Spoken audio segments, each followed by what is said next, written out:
And we're back with another episode of Keep It a Buck podcast. We don't even keep up with podcast numbers though. I don't Honestly, even know. since we got over 100, we stopped. keeping Yeah, up I think that's what we went south on, man. We got to be at like 120 or something like. Got to, huh? Yeah, we be working. We be working, man. We good. It's taking my us a boy. couple years to get here, though. Yeah, be taking It us. took a couple years, man. It took a couple years. It's your boy Coop. You can follow me at Coop_1988 on most platforms. Your boy Keeks. You can follow me at GSFK860. That's Game Speed page. That's free training for the kids in the community. Make sure y'all follow. And we here with my longtime fan right here, Ali Brown, alumni from Kickerton, alumni from Virginia Wesleyan. Appreciate Appreciate you for coming, bro. For real. Yes, we having a sit down with Ali Brown today for becoming the Warrick Raiders high school basketball coach, man. And this is in Virginia. We're not Virginia, in oh yeah, it says. See, I'm bad about that. I ain't see it. you. Boy forgot home, bro. This That's so this crazy. Coop's home, man. Boy forgot home. He's saying Coop's from New London. but we Yo, really you know I ain't gonna right forget the now. Peeps, baby. You know what I'm saying? Everything else is now in void, baby. But yeah, man, we here with Ali Brown with his new venture.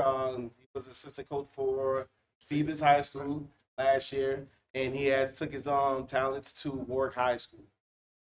Ali, you want to introduce yourself? Man, I don't have a enthusiastic introduction like y'all. Nah, I ain't Sure, man. we over Just- 100. My name's like they said, man, I'm Ali Brown, new boys basketball coach at Warwick High School in Newport News. You can follow me where AB. You can find me. That's probably a good. You got any shout outs for today? Shout out to the Warwick community. Shout out to my production. Good. Shout out to all my coaches, staff, everything. Man, All right, let's get to it, man. Before we get to, I like to get to history things. Before we get to the head coach and where you see the program going. Yeah. What got you into basketball? The first time saying I fell in love with basketball. That's tough, man. I think it's a two-part answer. Really. When I was younger, my older siblings grew up at basketball. Right? If you didn't play basketball, you grew up at basketball court. Hanging out, dribbling on the side when the big kids wouldn't let you play. When they would let you play, you had to find a way to stay on the court out there, right? And you fall in love with the social aspect. I think it wasn't until I really got to high school I really fell in love. I'll tell you what happened. I didn't start playing basketball until really my sophomore year. Mm-hmm. My freshman year, I was in gym class. I would tell my mom all the time, like, I want to go. But our head coach of our JV team was this massive dude. It's huge. He was tall, scary, and huge. But shout out to Art Jones. Love you. He was this legend. He went to North Carolina State, played on a legendary team in the late rounds. He had a short NBA career. Hampton High School legend. So this guy was kind of like larger than life, right? And he was working in our school as like security substitute teacher. Like that. So I was just kind of afraid to approach him. But then in gym class one day, I'm playing basketball. He walks in. So now in my mind, I'm like, all right, basketball trials coming up. This is my chance. Like I start busting everybody in, right? Or at least I think, right? At least I'm going hard trying to bust everybody in class. He walks out. I'm like, damn. I suck. Like, I'm like, man, I'm terrible. I made him walk out.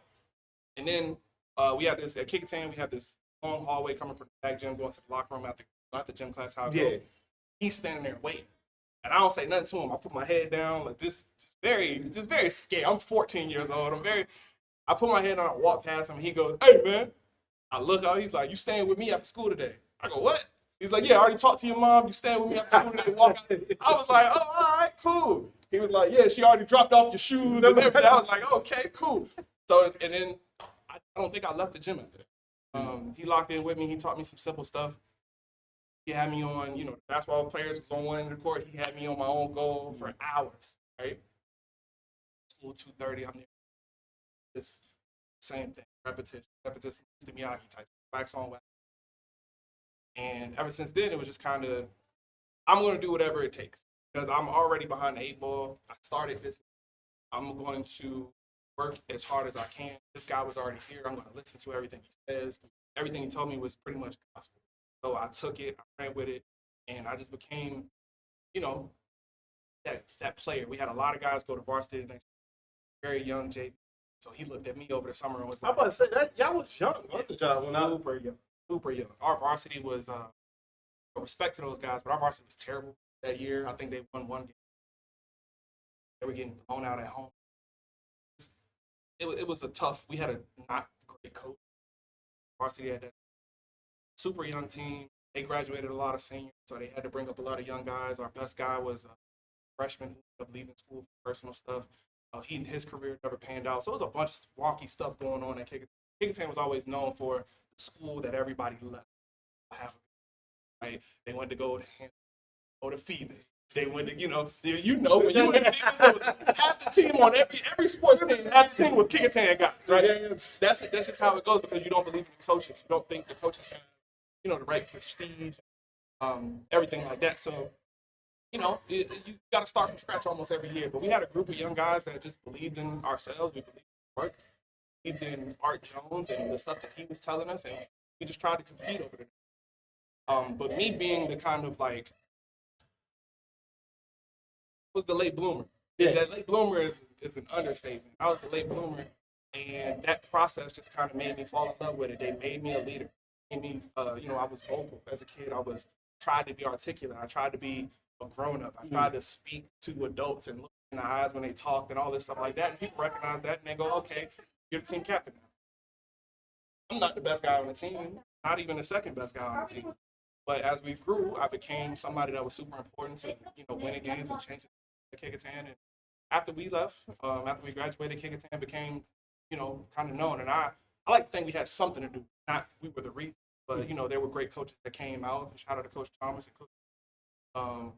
Great coaches that came after that and really cemented that tradition there. But I like to think we had something to do with marketing. That's important though. Once you don't have something, and then you start to build it up, that's the program that the next guys are going to. So when I was a senior and juniors, and honestly, when I was a freshman, we had guys like Jordan Reed that played for the Washington Redskins and played for other NFL teams and had a full scholarship to the Gators. Was battling with Tim Tebow. He was a senior when I was a freshman. So when he was working out, I was watching. The ball at me so fast when I ran a hitch for the first time, bro. I moved out the way. I moved out the way, bro. So, just having those people that are up there to be able to see and know that what you want to get to, like it's important. So you did have a part in that, bro. Because when you have a team that doesn't win, there's no standard. A standard is important, and something to follow is important. Definitely did have a part in that. It what I would like to know from me knowing you, Lee, you are that glue guy. Like you are very much of a glue guy. Sound like whatever needs to be done, I'll do it. For sure, man. I'm big on family. I'm big on community. I'm big on relationships. On just knowing that out there, even if I don't know how, I'm willing to learn. I'm willing to put myself out there. I'm willing to make mistakes. Sound like me, bro. And that made me I don't want to say it made me a good basketball player because I'll be the last one to say, but I was able to get to college in basketball. I was able to do certain things, win championships, play with great players because of being able to just see my role in things and try to maximize, right? And try to just find out where the white space is. There's the gaps. It's easy to be the guy, right? That's a lot. It has to do with like a lot of natural talent, a lot to do with luck and all of these things. It's easy to kind of wake up and just be athletically get smart, all these things like that. But when you lack somewhere good and your talent is hard work, right? You have to be loud about it. You have to be a leader about it because that's infectious. Somebody tells you that, work hard. I'm like, all right, cool. I'm gonna go work my ass, right? Just kind of do whatever I can to make a mark on things. That's just kind of where that passion, energy, and the love for basketball, like you asked, the love for the game. I worked hard, saw results. I got addicted. I just wanted to see how far Now, on the other side, my mom, I'm one of 7. My mom looked at me and said, if you want to go to college, you better work hard at basketball because I ain't got the money to send you. So I said, yeah, all right, well, I'm going to put the work in. Just, that's all she wrote, really. You're a teacher Yes. here in Virginia. You teach at Phoebus High School. That's funny. Oh, now, you know what I'm saying? It's What it's the got place you- to be, man. What got you into teaching? No, honestly, it's not such a lavish story like basketball. I left one field and was kind of searching for something else. I'm big on like working with kids. Always work with kids. I applied for teaching jobs. Well, I applied for basketball in the area. Someone from Hampton City Schools saw an application and saw that I had hey, we need a teacher in high school like to come to our job fair. Okay. All right, cool. I was, like I said, I was in that transition phase of looking. I thought this would be something that could help me get what I'm doing, coach basketball. Because when I grew up, all of our coaches coached, or all of our coaches taught. Right? They all taught a SOL course, or that used to be the requirement. Now, not so much. So I went to the fair. I pressed a couple people. They slid a contract, cost tables. Orientation in August. What's up? Cool. That's just how that's how it goes. And, now I'm a freshman English teacher. I enjoy it. I enjoy it so much, man. I have my opinion about school systems and public education and all of these things like that. Everybody has critique of the place that they work for, right? Especially in the country, overall system of it. Every day, getting to see kids connect ideas in real life and see kind of apply things, build their things. It's just that's the joy of being at the job. It makes it all at some point. It's a terrible day. I love the fact that you okay, cool. I'm going home happy then. So that's not what got me into it, that love, but that's what keeps me. But you like I said, I'm going by personal. For sure, yeah. You've always been that guy that always you and Shalom, my right hand man, sure. was always that one that always wanted to mentor, be the voice of reason. So you've always had it in you. Always had it in you. So I feel like that's a great transition to be able to get the kids, because how do you make kids learn? I feel like it's through relationship. Sure. Do they get, what I'm saying? So I feel like it was a call. You might not call it a call. It's a different version of the calling, but it's a calling nonetheless, right? Yeah. My calling isn't the job. The calling is the work. And I've always felt like my ministry has always been young adults and teachers. Right. Once I graduated college, I figured out like that's who I want to talk. That's who I always want to be around. That's who I want to influence.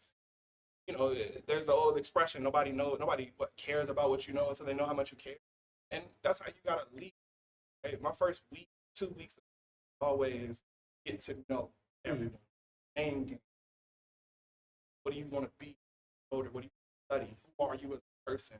What are the rules to the school? But also, what are boundaries? Do you go by a certain name? Do you identify as I should know? It's all like just being kind of like what is it that makes you tick? When I learn that, I can show you what makes me tick. And what makes me tick is information. What makes me tick is these stories that I'm about to teach. What makes me tick is whatever I teach you here, can you carry it on into the real world? And can I be the person who I thought I needed? Grow up in what they call inner cities and urban communities and disenfranchised and all this stuff like that. We have all these words for it, but really it's poor black kids without father. And they count on you not to have those things. They count on you not to have these father figures. They count on you not to have these judge you. They can tell you where your life is going to go. And none of those things are real. And I know that the biggest lessons that I've learned from men in my life, I called them all coach. I called them all Mr. So-and-so, right? I called them, it was always somebody who I knew had the education and the expertise that I was trying to learn, that I learned the biggest life lessons. So I'm just trying to be that because, when you go home, I had a mom, I had a grandmother, I had 5 sisters. It's a lot of estrogen in the household, and you want to learn certain things that just make you feel like a boy, make you feel like a man, and you miss some of those things. And I can look back on my life and say, I wish I had somebody to teach me X, Y, and Z. Well, now I have the opportunity to make sure somebody, right? And I get excited. That's definitely big. Mentoring is a big part of teaching, especially in inner city communities. If you don't plan on mentoring, then it's tough to say that you're going to be able to teach in inner city communities. What is? You got another question? We got that long list. Don't tell I me. got saw that that list, before man. we got up I here. was trying to. Okay, what? Run them down. No, these are all Warrick These questions. I got. Yeah, those are the questions. Well, I want to get you before I get See, to I'm actual going work. basically off of relationship Yeah, stuff. for sure. What got you to go to Virginia Wesleyan University? I love I love telling the story too. It started sophomore year, going into my first varsity season. I felt like I had been in the gym for a year straight. Felt like I hadn't played any meaningful games. I barely got a jersey on JV. Here we are as a young group. Varsity coach is telling me, you're going to be on the floor. It's like, what? So I got a big summer ahead. In the summer, we play summer league games, we play team camps and things like that. One of those team camps was at Virginia Wesleyan. Well, this was the summer they had come off winning a national championship. So when you walk into the gym, there's this banner. Everywhere the head coach goes, everybody's trying to congratulate him and talk to him. All the players they look larger in life. And I had a good camp. And, I thought that was going to be the thing that got me. But never called. Never, ever gave me a phone call. They sent me letters. But, everybody gets letters, Yeah, right? right. Yeah. They didn't, none of those letters said, hey, Ali. They were saying, hey, high school student. Right? And I got letters from hundreds and thousands of colleges, right? And I was a good student. So I knew that I could get accepted. I knew I was going to be okay. But my dream was to play college basketball. Never had a dream to play pro. I never had a dream to NBA overseas or anything like that. My dream was to play in front of a college crowd, have that experience, have that lifestyle. So going into my next 2 varsity seasons, we're okay, right? But I had these growth spurts. I go from 6'1" to 6'7". You remember? I had these growth spurts. I had these leadership jumps. I had these statistical, I don't want to say jump flashes, right? I didn't even average somewhere between 7 and 10 points over those last 2 years of high school, and it never really was like the stat sheet said that Ali Brown is the one that guys that filled up the stat sheet. Because, like you said, the glue guy. I'm the guy taking charges, diving on the floor, getting rebounds, playing defense. I'm the guy doing whatever we got to do. And I felt most of my games weren't that magical, weren't that important, weren't that big, weren't that impressive. Until my senior year, we make a run going into the playoffs. We knock off the number.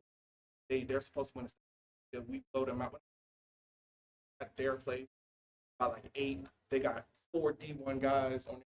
They got 1. And the rest of us barely are varsity players. And we beat Virginia Wesleyan's head coach was at that game. Assistant coach was at that. If you rewind a little bit before that, we used to have district tournament, Heritage. District tournament game, played really well. I remember the head coach being there. He was there to watch somebody else playing again.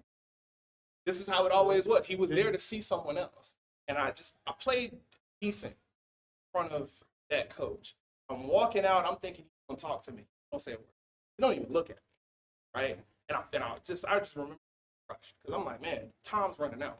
Right? And I had all of these other schools that were recruiting me, but none of them made real like solid offers and pushes, right? They just called me every once in a while. What you think?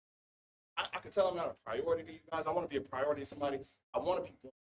And as I'm getting on the bus, pissed off because somebody didn't talk to me that I really wanted. So I internalized that. I was in my feelings, and my phone rings.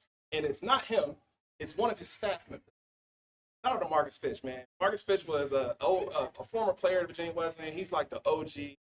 He was one of the point guards on the national championship squad. He's on the coaching staff at this point. Now it's 2007, 2008. It was 2008 at the time. He calls me and says, "Hey man, I just heard that you had a great game. So I just want to let you know that we really would be interested in play. We're not officially offering you, but we want to kind of set up some visits. We want to come talk to you. We want to officially start the recruiting process that moves out of the scouting." I was like, "Great." Then I never heard from Marcus Fitch. Then I never heard from that guy again. Well, but the reason was because he got a job. Yeah, he was like the director of ticket sales for the Sacramento. He got the job and he moved to the country and moved his family. And, he did great stuff. But he stayed connected to the program. But that at least let me know that that head coach saw me and was interested in me coming to play. What I later learned in life is that I wasn't the big name recruit. Big name recruits got to fall. If you watch the NBA, you know nobody moves until LeBron James decides where he's going to start, right? And that's kind of what it is in college recruiting. We got to knock off these big recruits, so we got to get the big fish first, and then everybody else falls in place because we're building around the bigger recruits. Juwan Tucker was another point guard on that national championship team. He was the assistant coach that year. He called me, set up a visit. Me and my mom went up to the campus. We got toured around the campus.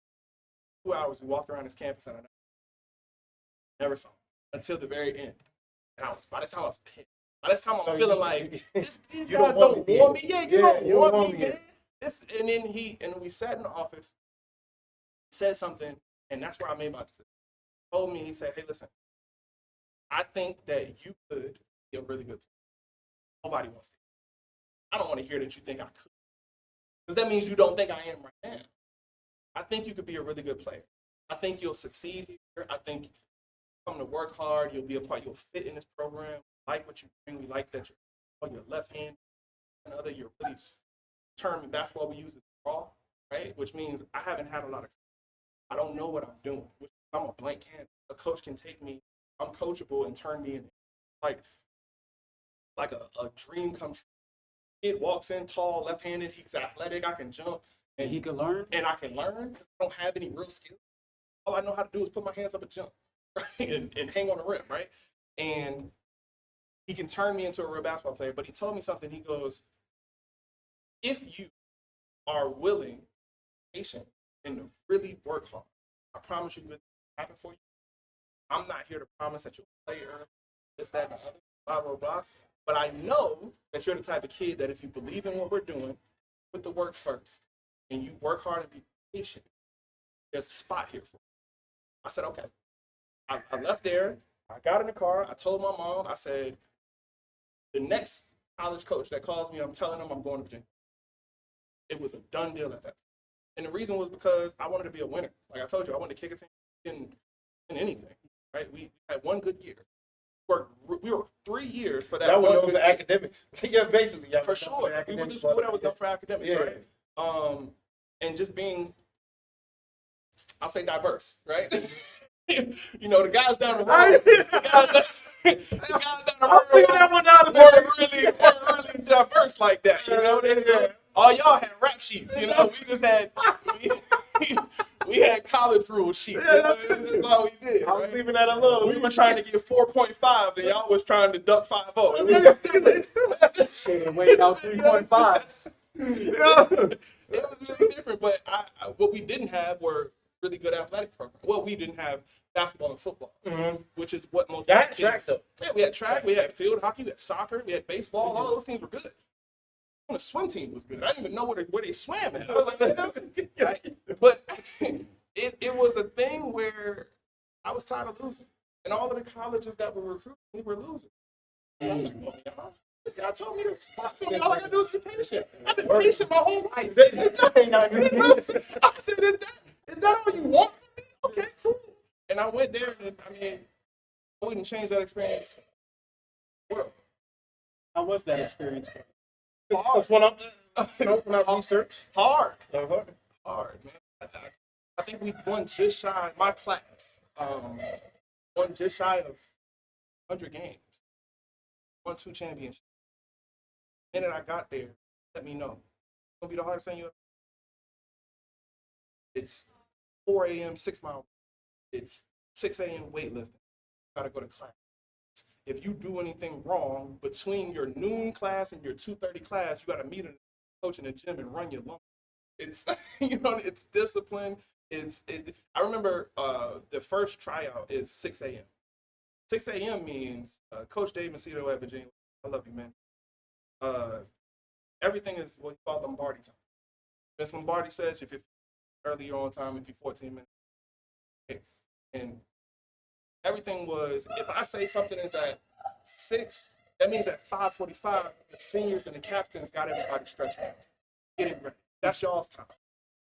But that means 30 minutes before that, y'all better be on the court getting shots up, getting personal work in, getting your own individual. And then that means 30 minutes to an hour before that, if you got anything that you need to take care of in the training room, you need to get it done then. Because ain't no, I'm in the training room when practice starts. It ain't nothing. Right? It's not, I'm going to do what I want, lollygag, talk to the girl in the hallway, all that stuff like that.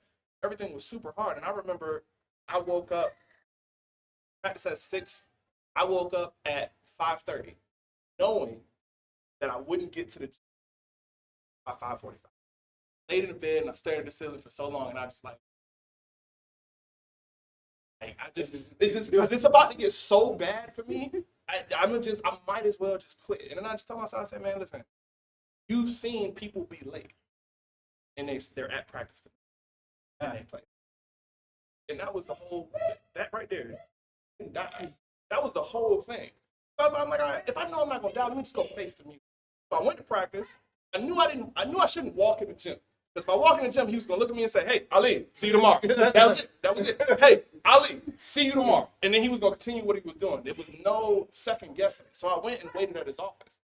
I sat in front of that man's office for 2.5 hours while practice. He sat down, he said, what? Couldn't get out of bed this morning? I said, I'm sorry, coach, I overslept. I didn't set my alarm the right way. He was like, all right, it happens. Good? I said, I'm good. He said, okay, cool. What we're going to do is you're going to meet Coach Tucker at 4 o'clock in the gym. We'll settle it in, and I'll see you at practice. Coach Tucker probably ran 25 miles in that gym. I mean, I ran until I couldn't see. I was about to throw up. It was just the discipline thing of you need to be where you're supposed to be, because if you're not, you're letting your teammates, letting the program. Not what we. That kind of culture set. Never late again. Never where I wasn't supposed to be. Bought in. At that point, up until that point, everything was hard. Everything was just, I only looked at it through the lens of how hard it was. Then it was like, I looked around and I go, All-American, this guy won a championship, that guy was here with a national championship, this guy knows this guy thought, okay, well that's just the price. Hard is the price. That's just the price, right? So now, when something's hard, it's just like, also, that made the experience fun, right?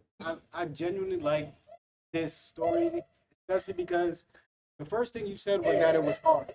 And for me, that just gave like a negative connotation. I didn't feel like it was like a good hard. You genuinely said that it was a good hard after. So you definitely had to work through it, but it being hard made you be able to learn from it after. And then anything after that, just like you said, it was easy, pretty much, because you had to go through that point. But also, it's choose your hard. It would have been hard for you not to be at playing college basketball too. It would have been hard for you not to be able to get a degree and not be able to have options after you graduated college. You chose your hard. You said it was hard to be able to play in that program. Well, cool. You benefited from it after. So I think that's the most important thing. I benefited from it in ways that applies until 5-6 years. I benefited from it, changed who I was as a person. Like you said, I could have quit. I could have chosen another hard. It was a hard life by not going through it. You know what? I promised my grandmother. I promised that, I saw what my mom went to even ask for loan application, selling dinners and yard sales to just pay for the initial deposit for something like that. I saw what everybody went through. I saw what my grandparents sacrificed to get me to that point. I saw what my coach, when I left high school, all told me they couldn't wait to see what I did in college, wait to see the player I grew. I was going to let people I mean, mainly me. And that would have been hard. But then I would have had to go face, I would have had to, the guy, everybody got him. Every town got him. The guy that's working at 7-Eleven, the guy that's working at Amazon, the guy that's working at Walmart getting carts. They all got stories about how they was the man in high school. I ain't gonna be that guy. Okay? And I'm not saying that I'm any better than those people. But at the same time, I have a degree. Can't take that away from me. I have this experience that I grew as a person and I became a man. Can't take that. Discipline that I have or don't have, got away from me. Philosophy about life that I take.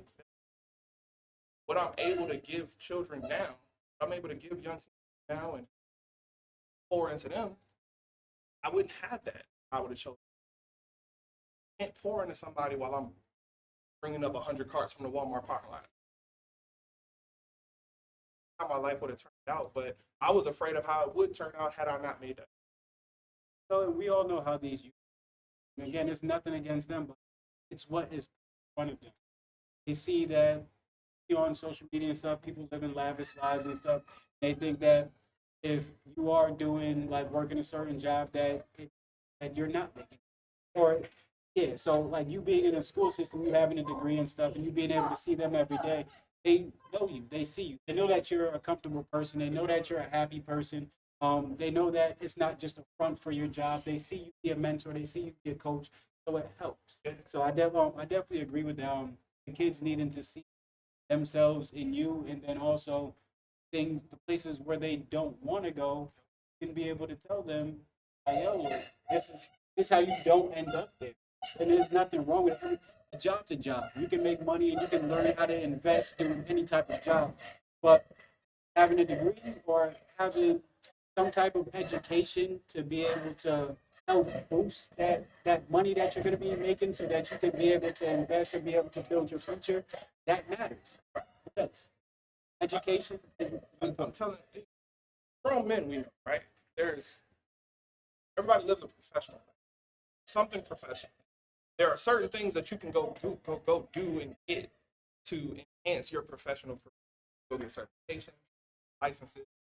This you can go that makes you better. If you're a teenager, your job is to get an education. So it's not about learning Shakespeare said or Roosevelt. It's not about learning, how Pythagorean. It's about exposing you to ideas in life that are help you. And learning how to learn. And learning how to learn. Because if you don't know how to learn, you'll end up being an ignorant mother for the rest of your life, right? And when you're ignorant, we see it in the world today. Political landscape. You're arguing with a bunch of people who can't even define the words that they're using. They don't know what they're talking about. So when you run into people like that, you realize like, oh, you were a kid who didn't do your work in school. You were a kid who fell asleep. You were a kid who skipped. You were a kid who didn't take your education seriously. Because you got in the world and you didn't take life serious. Systems that influence your life and the ideas that influence everything, you don't take these seriously. Check that information makes you term is cognitive dissonance. Because the fact doesn't agree. You know it to be true, you're just going to ignore it because it doesn't make you feel good. That's what happens when we also reject that education. And also, it's the repetitiveness too. It's the repetitiveness of people telling you that the education system is fucked up and it's not going to allow you to be able to do anything. And you know what? Telling you that. But also, people. I had a student this year come and tell me, well, my dad says the system's set up for you to fail. You're not supposed to learn anything, and school is just for nothing. So I'm just not going to do anything. I'm like, okay, cool. Systemic racism is real. It is. The system is not set up for inner city cities. You're right. But at the same time, if you sit here and don't do nothing, what do you expect? They want y'all to be, or people want you guys, and it makes it easier for people to make you, or like put you at like low wages and stuff if you don't go learn anything. You can't apply or like be able to like help anybody else. So yeah, that's why kids love my class. I be in class telling them, I get it. I want to read. I understand. Read more. I understand. You're not interested in the stuff we read. It matter because your goal is to walk across. If you read though, I promise you, if you just embrace the story, it's just like watching a movie. It's something that's going to spark the interest. You're going to read about somebody climbing a mountain halfway across. It's something that you never ever thought about. Maybe not a mountain, you don't want to go, but it makes you think about what you can to give yourself the same feeling that they describe in the book. Because there are things really in life that are out there. You don't have to be. Nobody's asking. Nobody's asking you to be a perfect. Nobody's asking you to be answers. You don't need those things to be. But if you don't do this, you won't be happy in life because you won't have the bare minimum that allows you to go do what you do. Or you have to do something that makes you look character. All these things that have a cultured mind, right? You're not curious. Curiosity. That's the word. You're not curious about anything. You're not curious about anything. Don't put it in front of try to figure. Don't try to figure something out. You get stagnant, are now a non-functional member of society that we all have to take. That shit's so weird. I love this because I try to break it down to my students, and it's good to talk to other educators because you find out the way they break it down to their students. I try to break it down to the students I've taught reading before, I've taught math before. I'm currently a media, but I've told my students your math is your money, and your reading is your communication. So if you want to have friends, if you want to build, if you actually want to be a leader someday, or if you want to have a family, if you don't want to lose all your family members, learn how to communicate. And take it even a different step words. further. Understand yourself. History. Science is your looking at something going, I know how that works. I can do something. How that works, so I know what it is. Science. The way things work. Science is the definition of science is like the study of basically it says it's how you study how things work. That's it. How things are made, how things work, and how they operate. Your history. We have to know what people did back then to know how to move. Because everything situations come up, right? And that's just what it all is. Trying to repeat itself now. Right. So who cares who the president was and what he said on this day during World War? Who cares about that? Learn it now. When you watch the news today, you understand what's going on a little bit. Say, oh, well, Right? You understand what mistakes are being repeated and what mistakes have to be repeated. Why people have different opinions. Now you know who to vote for. You know how to. Now you know where to live and what taxes to pay. That's your money. Matters. All of these things. We don't have time in school to break it down. So you want kids to ask you questions when. And that's when I get in my bag. Like that's when I'm like. That's when I be like, all right, look. When I'm at my desk, I done gave you all the assignment. Y'all doing quiet work. A kid come up to me and say, Mr. Brown, why did this lady in this story say this to this man? Sit down, son. Let me tell you about racism. Let me tell you about the world that we live in today, and let me explain how it affects you. Walk out this time on a daily and what basis. you need to look for, and how you can avoid that person. Avoid running into those people, or just recognize them. Because that's also Buck Finn. Not because those guys are characters. You need to learn how to spot when somebody calls. Learn what those things are. Social media calls it a microaggression, and that's true. But you need to learn what else is called in these stories from the 1950s. Because microaggression makes it seem not that harsh. That's the point. It Make it seem not minimizes it that for sure. harsh. Absolutely. But if you don't know those stories, what do we? And if you don't see people who look like you writing other stories, you don't know them. Now you're conditioned. We all conditioned to think something, right? We all have. I was just having this conversation earlier today where what you go through and what you experience informs your opinion, your decision. 1,000%. Right? And sometimes those things inform and influence you to think something that you should not think. But you have to acknowledge that, right? And we all have our own troubles and our issues. Acknowledge somebody had to check me. I had to, like, I fought back with him. Like, in the conversation, I was like, you actually absolutely right. Actually, everything I've been through actually informs this decision. And I got to take, one thing she said to me is, you got to take the negative connotation. We get so offended by being identified and classified step back and not be so, because they might say it. When I'm a coach and I'm out on the floor, sometimes I tell a player, man, you the worst defender I got. It don't mean I don't love you. It don't mean that I'm not willing to help you get better. It just means that if you realize that you have these deficiencies, we can work on it. But if you walk around and say, no, I'm not, I'm good at defense, that hurts us. Right? Yes. It hurts us. So you have to acknowledge things so that you can work on them, because it doesn't start with that. Right? So education is about seeing the world for what it is. Education is about, like you said, learning how to learn so that you can go out. And one of my favorite things to sit on my phone, I be on the phone with my girl, just be random facts. Random facts. I'm talking about like random facts. Like, it'd be the most obscure stuff. Like, what was this person thinking when he walked off the set of shooting this movie? You know? Why does that matter to the world? But I just want curious. But I'm curious. I want to know what these were.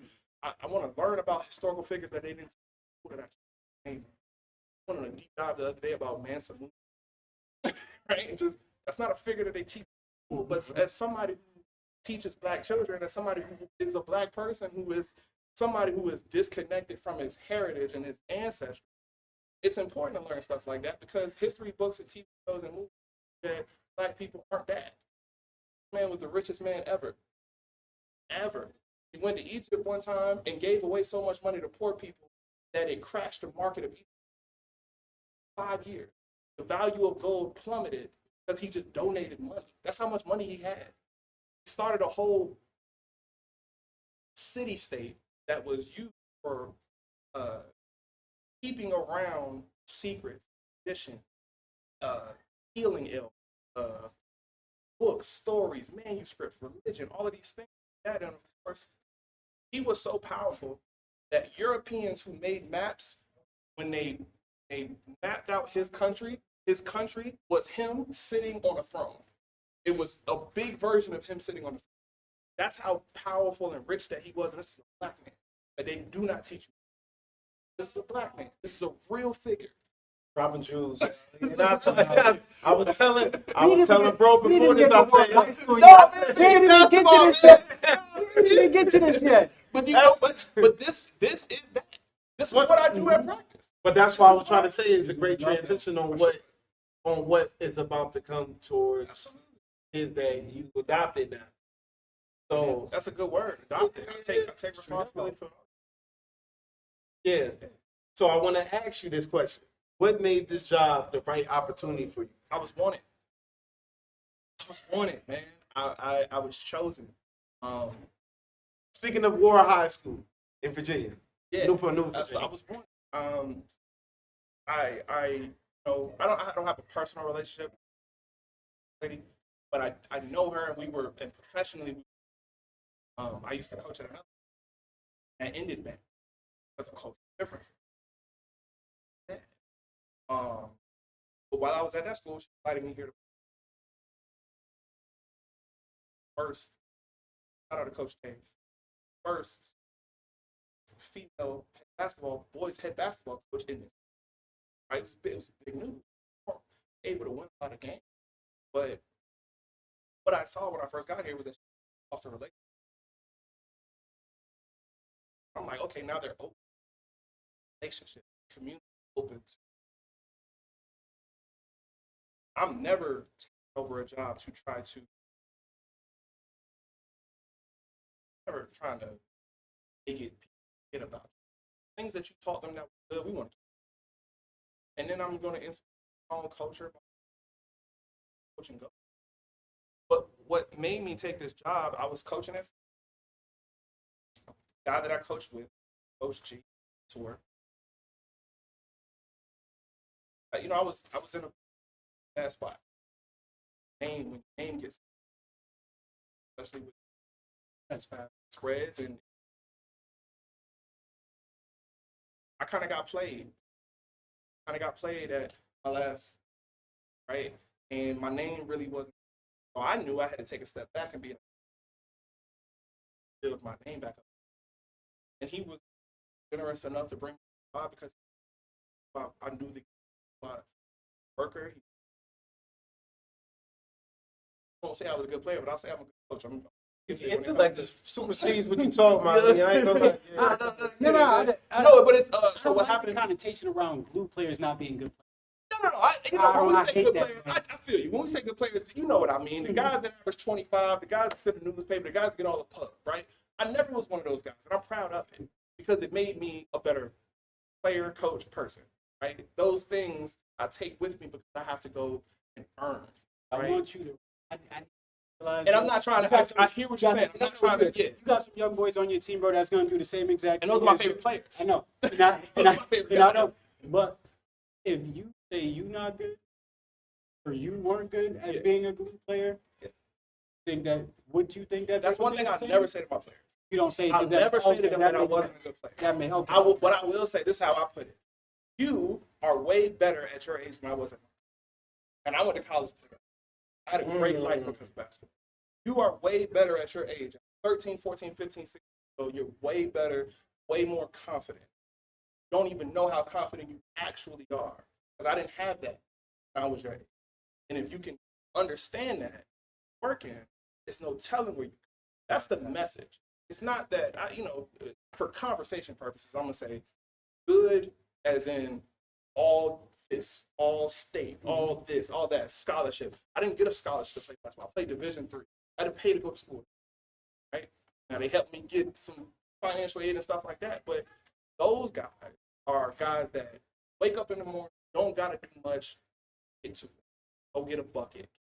Boom, boom, boom. Their pictures are on the front page of the paper, right? Guys are just big, strong, athletic, and talented without any work. I had to work for everything. Didn't play hard. I really wasn't good. If I didn't play hard, if I didn't play harder than everybody else on the court, there was no productivity. And that's what I mean by I wasn't, when I say good, that's what I mean, right? Just put that into context. I was a good player because I learned my role and I played it well and I played it to my. That made me a good player for sure. Any coach knows that. Any person who actually knows basketball. But an average person, they look at stats, look at accolades, look at the legend. Sitting in front of a trophy case. Go to Kick Hand, go to the trophy case. Nothing says my name. Go to Virginia Wesleyan. Banners hanging in the gym. Had something to do with half. And I'm proud of that. And that's what made me a good player. My accomplishments as a team player, not as an individual. So when I say good, that's what I mean. When it comes to here, I was coaching at Phoebus. Played here. Had Warrick come to our school for our senior night. It was had to play Warrick 2 nights later here for their senior. That is basketball is one of the sports. Sometimes snow can. Yeah. During game day, you got to postpone games and stuff like that, right? Usually it would have been a month or two, but we had to play them twice in 3 days. When we played them at Phoebus, blew them out for most of the game. At one point, we were up 30. It was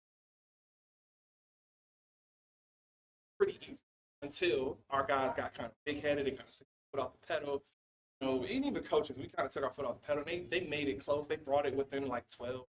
And then we just kind of had to close the game out, and we didn't win as big as how we were performing. Then we came here, and we're trying to tell guys, hey, man, these kids play with passion, they believe.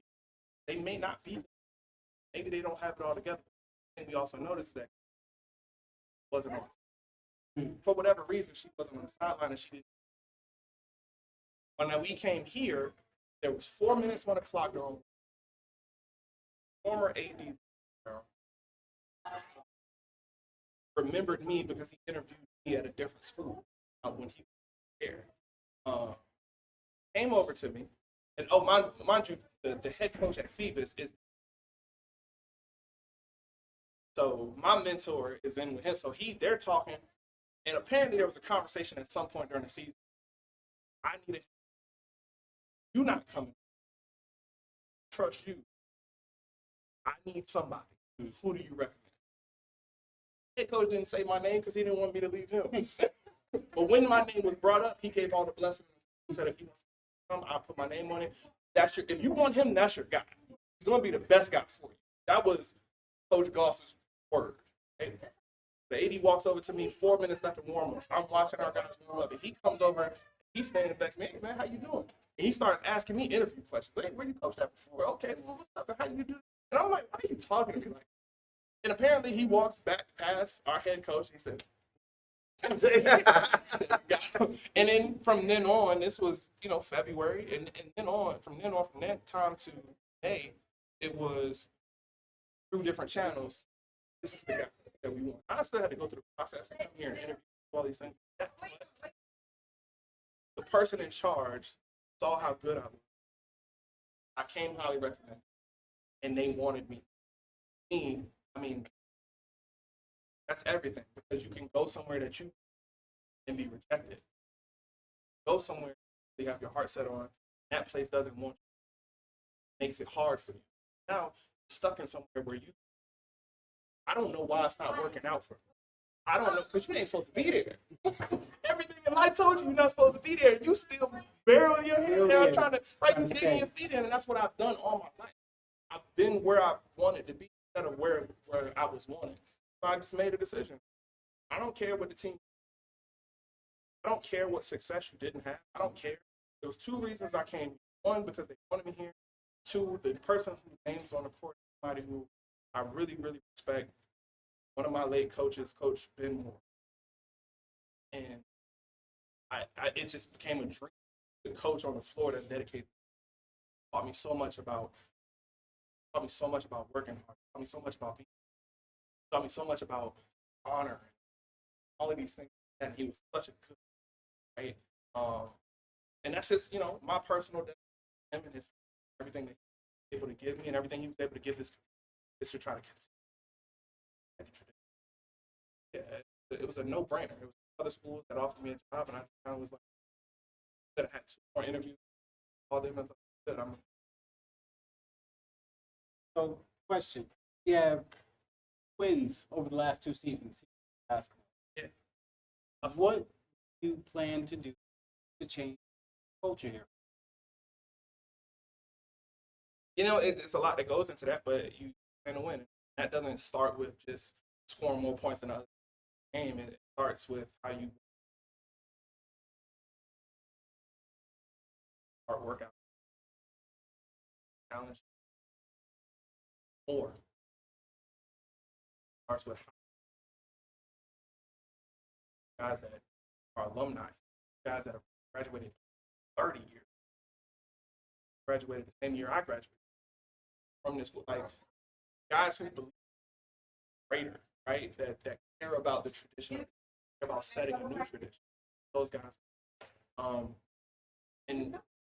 the mindset of winning starts, and if you get the job, put out information, stand in front of a program, stand in front of parents. In coach land, we call it shaking hands and kissing babies. I go and show up at things, make sure people know, hey, how you doing? I'm Ollie Brown, head of the boys varsity basketball program.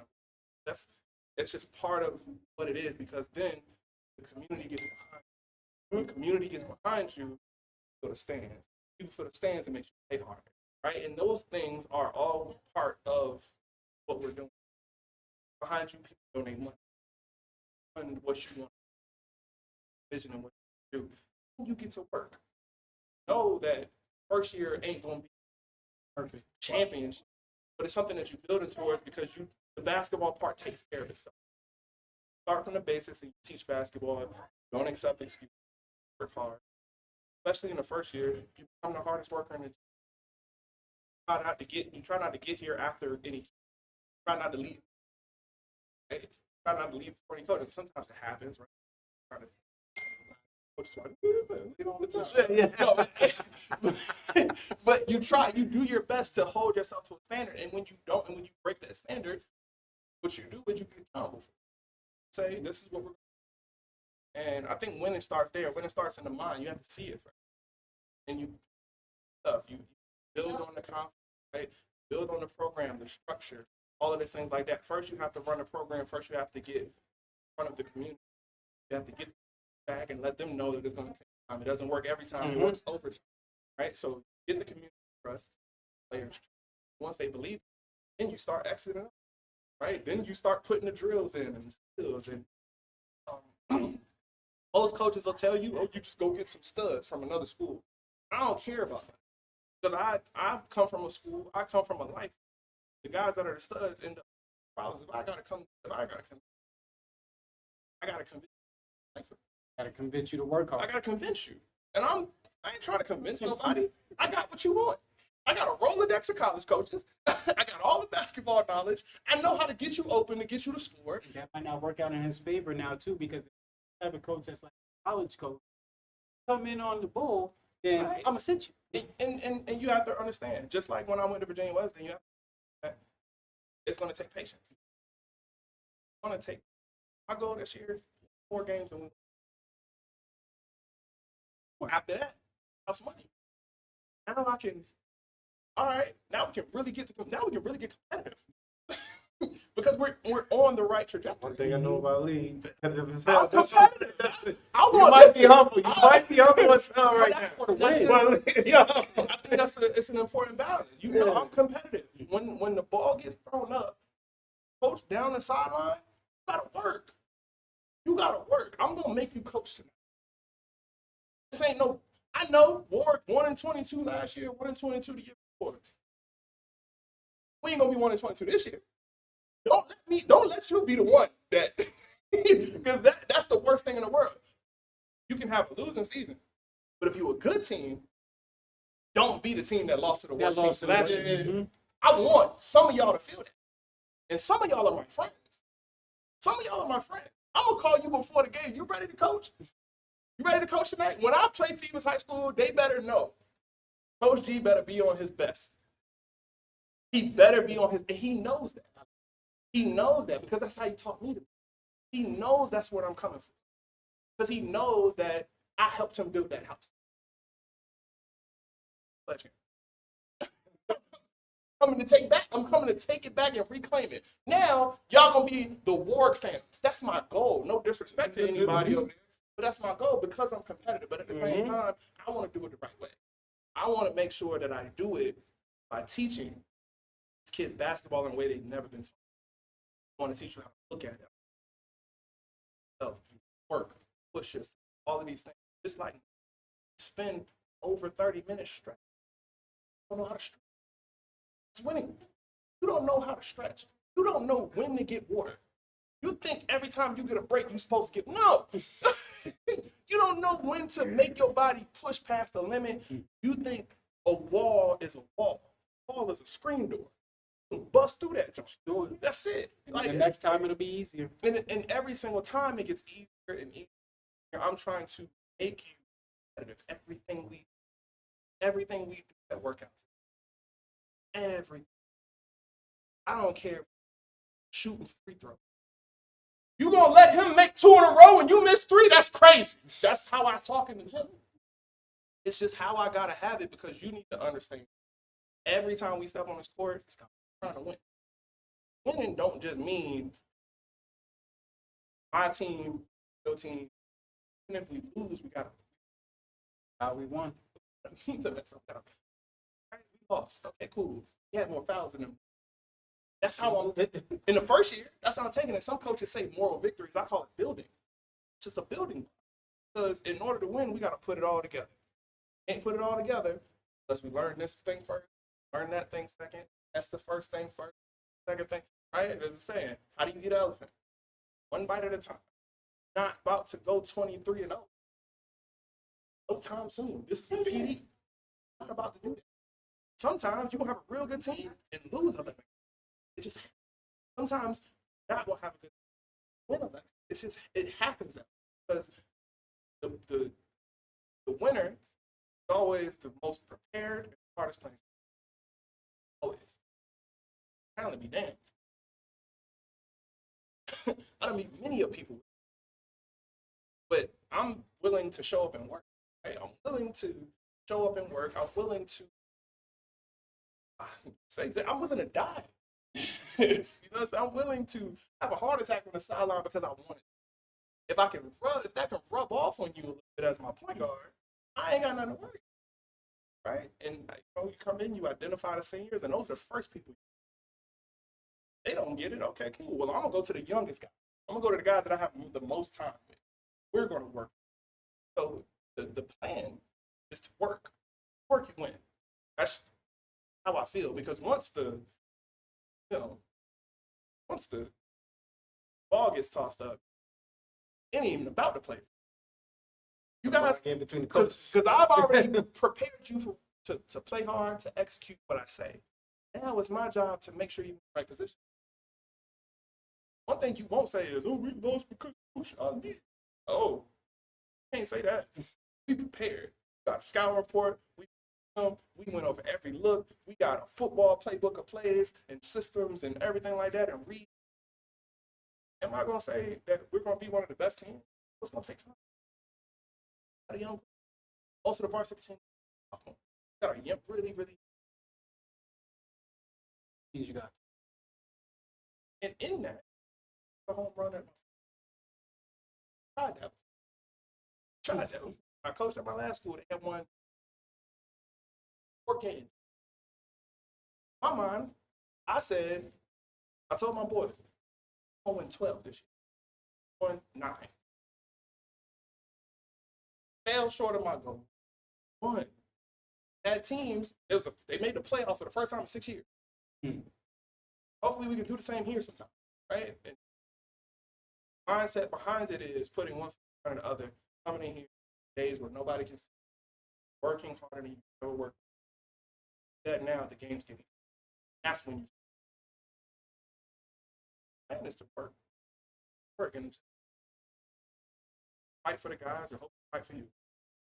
You already answered one of the question I was about to ask. He done I gotta spilled it out. He said, I'm a yapper. I said, yo, what kind of core value you trying to instill into the players? But you already said that. I mean, but Yo, that's more. It's That's the next question too. It's confidence and competitive. That's it. Most of these kids. Most kids. So much so that when they see confidence, They get irritated. when they see somebody, the way the world is today, passionate makes. I walk in the gym, I start yelling. It's so funny. My kids look at me crazy. I walk into the gym, I shake everybody's hand. Person, what's up, man? How you going on, man? Hey, what happened to the? Hey, you good? Hey, what, you do some work yesterday? I'm checking on every single person, not because, but I care about you. I need you to know that I'm embracing you before I cuss you out. Because when I cuss you out, I need you to know where it's coming from. I need you to know it's coming from my heart. I need you to be confident. Because in the game, I ain't worried about your feelings. I'm going to cuss you out even harder. Also, you know that they needed to. We have kids in our communities that don't get checked up on as much as they should because they either got one parent and that other parent working. Both parents are working a whole lot just to survive. So attention and asking how a kid's day is going, it goes so far. I remember I wasn't having like came to school, wasn't like I didn't even realize that I didn't ask somebody. Kid went up to me, said what up. I'm like, yo, what's up, bro? And then they went to sit down and like, Mister, ask me how my day was. I was like, yo, my fault. Yeah. My fault. And they gonna check you. I was thinking about something else. That's my fault. Let's track this. Let's Yes, track this don't back. introduce me to a vibe you can't maintain. yeah. Don't do that. I've been waiting. Who don't For that. it just made me be more conscious about it though. Yeah. And just like, yeah, I need to ask how your day is going. I know you want me to. I know you want to do that. You'll probably do that for somebody else that wants. And I am legitimately that person that care how your day was going. Yeah, You know what I'm saying? I actually care. Yeah, And so you won't yeah. be able to tell that I'm different from the guys that just say, I actually care. Yeah, Your science teacher asks how you doing because that's just how she start class. Yeah. I actually care. 1,000%. At the end of every workout and practice, we bring it in, saying, break it down. Everybody's got their hand in the huddle, and I get this from Coach G. Hey, man, if ain't nobody told you today, I love you. Because I know I done got into you. I done yelled at you. I know I done passed the point. I need you to know that it was all out of love.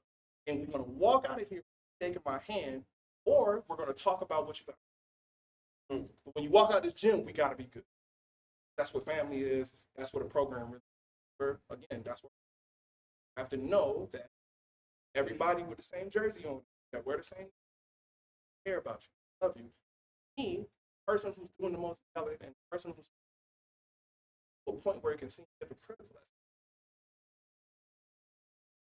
You gotta know that I care in a real way. I have to know. Don't know it, that's cool. Sit here and Got a question? Okay, go ahead. What type of expectations are you going to be holding your players to in the classroom? And will there be certain requirements on or if a kid's failing in class, how does that go? Or is that through?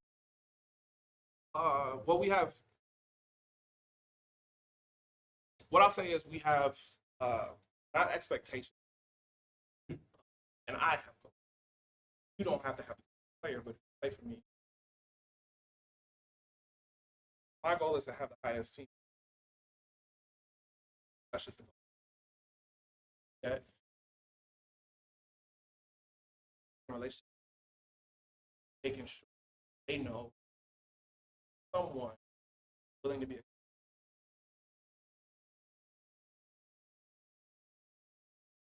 one of the things that I love, the fact that I'm in, actually I was in the school.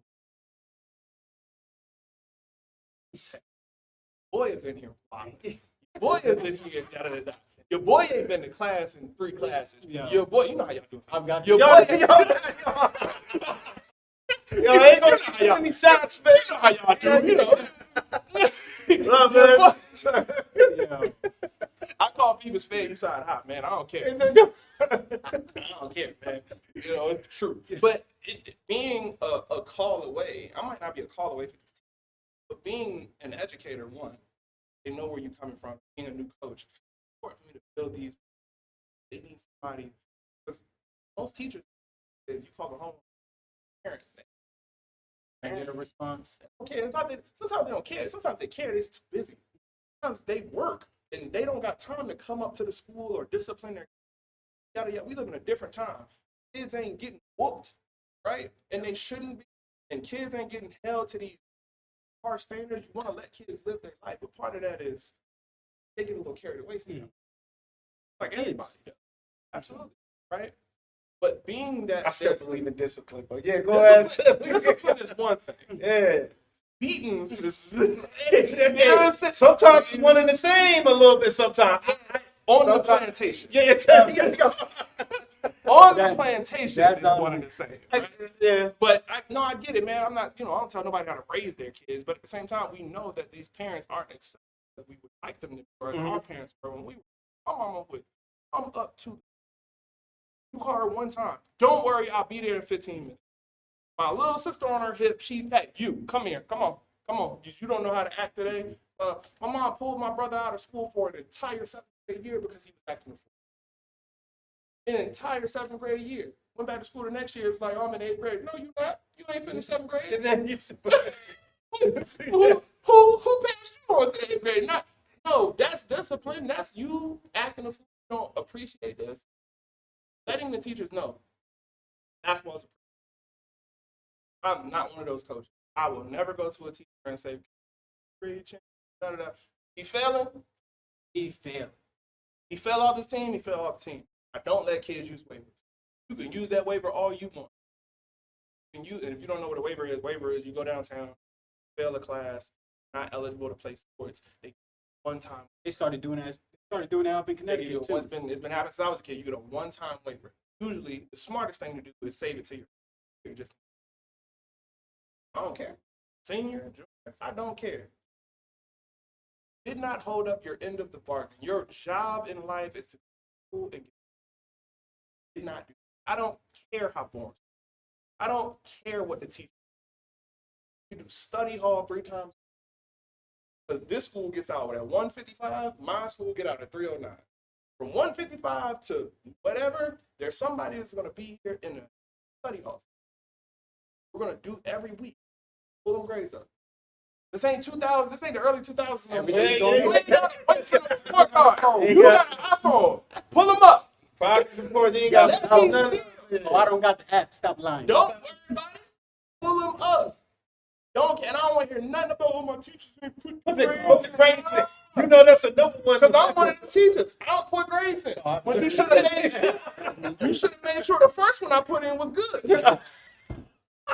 What? Bro, that's a fact. My mom, That can you put my test grade in? Because my mom don't like that I got a D. Well, you shouldn't have got a D. bro, I didn't give you a D on my own, like on my own imagination. we are way. No, for real. But we have to, you know, I tell my kids all the time, not an expectation. Don't do expectations. Standards. Words are similar, mean very different things. Standard is, this is the way we do it. Expectation is, this is what I think you're going to do. No, this is how we're going to do it. This is the standard. I'm If you telling you. cannot abide by the standard, you have to go. Cannot play. Basketball's a privilege. Because Like guess you what? said. Over the last 2 years, you're 2-44. You think I need one of y'all? You think I'm gonna be hurt if one of y'all? That's a joke I always tell, but it's like real talk. If we're building, you can call it rebuilding. I don't think we're building something. In order to build something, you got to have strong. I'd rather have the standards in place of. You gotta start the strong I don't foundation. care. I'm not sacrificing no. We won one game. We won one game the year before. I'm not sacrificing nothing. I'd rather lose the guys that get it, work hard, the guys that have the mentality going into it, win with somebody who thinks they're bigger than the name on the front of the jersey. That's gonna also You won't get to ultimately- put on a jersey. That's how it is. So the way we have a high standard academic is we don't accept anything. It's non-negotiable. It's non-negotiable. And I'm not saying you gotta get straight. But you gotta see, you better be working at it. You got a D, I better not see you at practice. I better not see you in the gym. I see you better have a book in your Yeah, hand right on the it better sideline. be on the sideline. Take the book. That's it. If I walk into the school and you over here hugged up in the corner with a girl, I know you. I'm gonna say, hey, sweetheart, you like stupid guys? Is this what you like? That's your type? Because I'm ashamed her now. Do she know that you got a 1.4 GPA? Like, I know Lee. That's that's a fact. Hey, yo, do you know that he fails gym? He failed gym class. Like, I'm doing that. I'm not about to sugarcoat nothing. The standard is the standard is the standard. Not accepting anything less. So you want to have good grades or you want. I love it. I call me Coach Carter, but I love that. I love that movie. I love the movie too, especially because it's like the depiction of like what the world is. They was literally breaking into his business, fashion, his business because he wanted the kids to get. Cool. You got another question, good brother? Man, let I me know I've ask been you. probably taking Okay. questions on accident. What role do you want like former players or alumni to play within your program? I played against guys that were. Alumni is important to any athletic budget for any athletic program is like for the athletic. It doesn't just, we don't want you to just open your wallet. We want you to out and let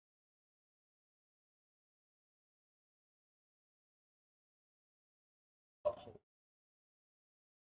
Saddens me that no fault of his own. Michael Vick went here. Play football. Legend. I don't know when the last time. Worked 25 minutes away. That's not his fault. Sometimes it's the school's fault. Not well place for it. So we want you to be the biggest and hottest fans of basketball. Especially if you or if you went here, ordered the basketball. I want you to be front row. When I was a kid, I remember this LV. Had what they call Gucci, right? The celebrity, all the big had these 4 seasons, pro reserves. The same thing. Same thing here for a lot. I have a section dedicated strictly to hopefully they don't.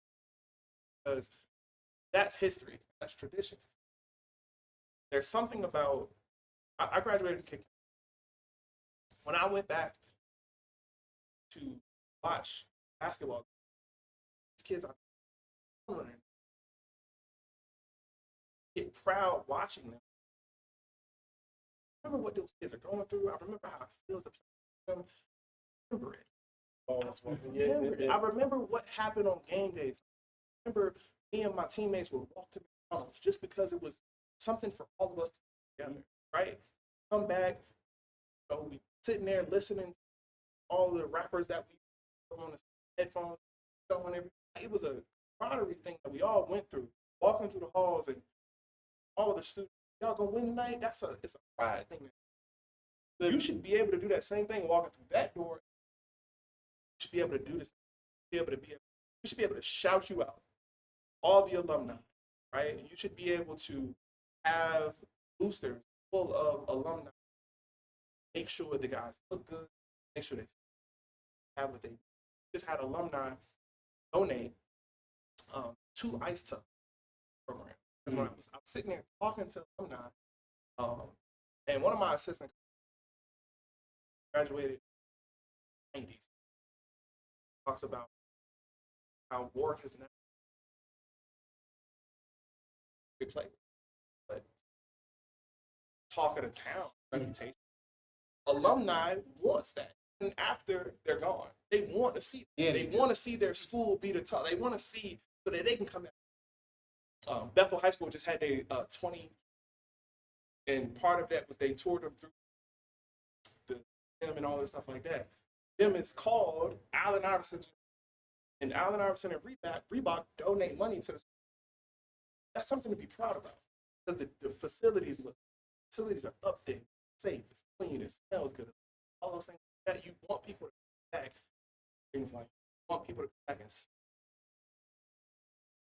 hey, we have team dinner at Applebee tonight, sponsored by the alumni. Stuff like that is what real pride is for. Because if the people who went here don't celebrate, why would anybody that goes here celebrate? Why would anybody who don't go here or have any community ties to work celebrate?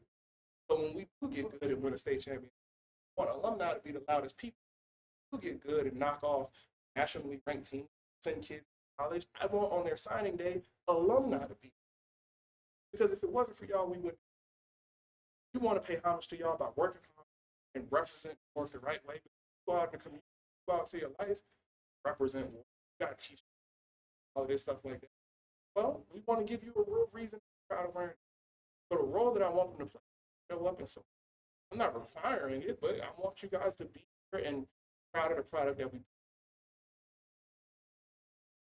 Highly respect that. And man, what do you see, or where do you see this program in 5 years? I don't know. I can't afford to look that far ahead. I gotta worry about right now. Basketball changes. Might be in a different division class. Play with. Last year they took away the all district. There's no all district. The district alumni get together and board kids. Haley Preston don't do it. There's no peninsula. There's no tournament champion. All messed up now. So many classes. It was single, double A, triple. Had to go through gauntlet. Now, 2020, there was 9 states because there's different classes in play each other. It's all different. Yeah, just in the 757, just in this one area code, there were 9 states. And that's changing year to year. I don't know, but I know that it's going to take us a year and a half to have the reputation of can't circle or guys. We'll have to wait until after the game. That's all I care about. All I care about. Walk in the gym or walk in the art, better be ready. All I care about. All I care about. 5 years, hopefully we college. Hopefully we have coaches that go on to start and wrestle with their own program. Hopefully, we have an alumni group that wants to support us. Hopefully, we recognizable. That can happen in a year. I'm not going to limit say just have a good year. Who knows what kids are going to coaches. All right, we got now he wants to go to like that's an opportunity an opportunity that you got him to go get recruited. I'm proud of that. Because your name is on it. That's on your resume. I helped this kid make resume. But hopefully 5 years work on a map. That's all I care about. Hopefully we can make it recognizable that when you walk in here, you go to war. Reputation out.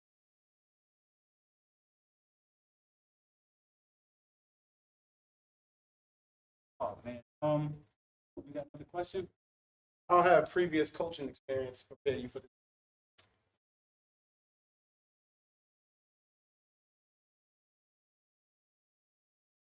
And by the way, I think older coaching jobs, I've coached at the collegiate level, coached in high school, coached at youth, coached rec. All of those, like we were talking about, like, taught me how to love learning. If I go to a third grade AAU watching a coach learn something, right? I think that being open minded, I think it's just patient. This previous years as a coach, I want everything right now. I don't want to fall in love with the process. The process kind of a downfall. Competitive, but I know things take time. Patience, learning. You know, leadership is about more than kind of easy. Yelling, screaming. Then they watch this, watch this, watch how you handle someone else, how to teach, how to handle their way. It's taught me how to put myself in a fishbowl, take a step back. Are you doing something? Somebody's always. I got here, or you guys got all of this stuff up. I balls out, cheerleaders, and every time I walk through the gym, I'm conscious that they're watching me. Conscious that they see me. One, because I'm just a tall guy walking through the gym. Two, because some of them know who I am. It's whispering.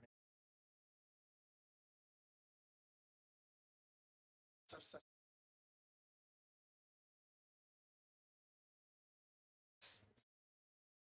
Oh, he going into the back.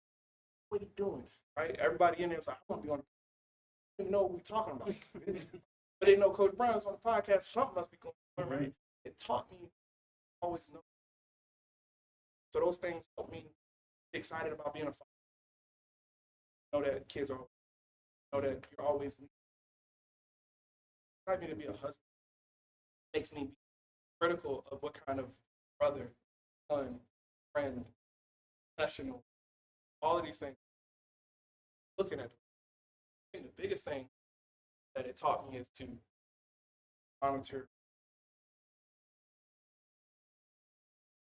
monitor what's a reaction. Know that you have to meet. I can get mad at former jobs. At 35, I'm telling myself, that's as hard as that kid working. It's all he knows how to do. You can't get mad at what a kid don't know. Teach him. You can challenge all you want, but you can't pushing it. You don't know how much of a tank he got. So it taught me to kind of just sit down and fall in love with the process instead of falling in love with it. I come in here, I used to get down when guys showed. Now I'm excited. I'm like, boy, we about to get to work. But it's about to be the best workout you three have ever. These guys are an 8th grader and 2. They ain't about to play bars.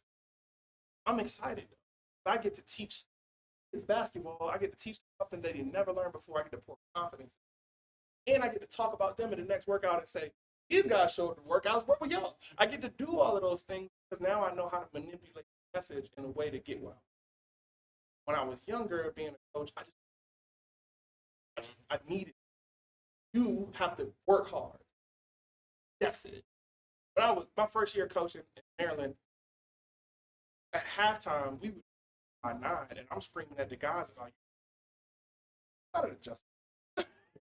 That's not a no. That's not. And, I'm just like y'all ain't playing hard enough. Y'all just you ain't running back on defense. You're not trying hard, boxing out. Those are not adjustments. No, that's ego, sir. And I had to take that out of it to become a really good. So what happened is I go to the apprentice school. I'm an assistant. Head coach.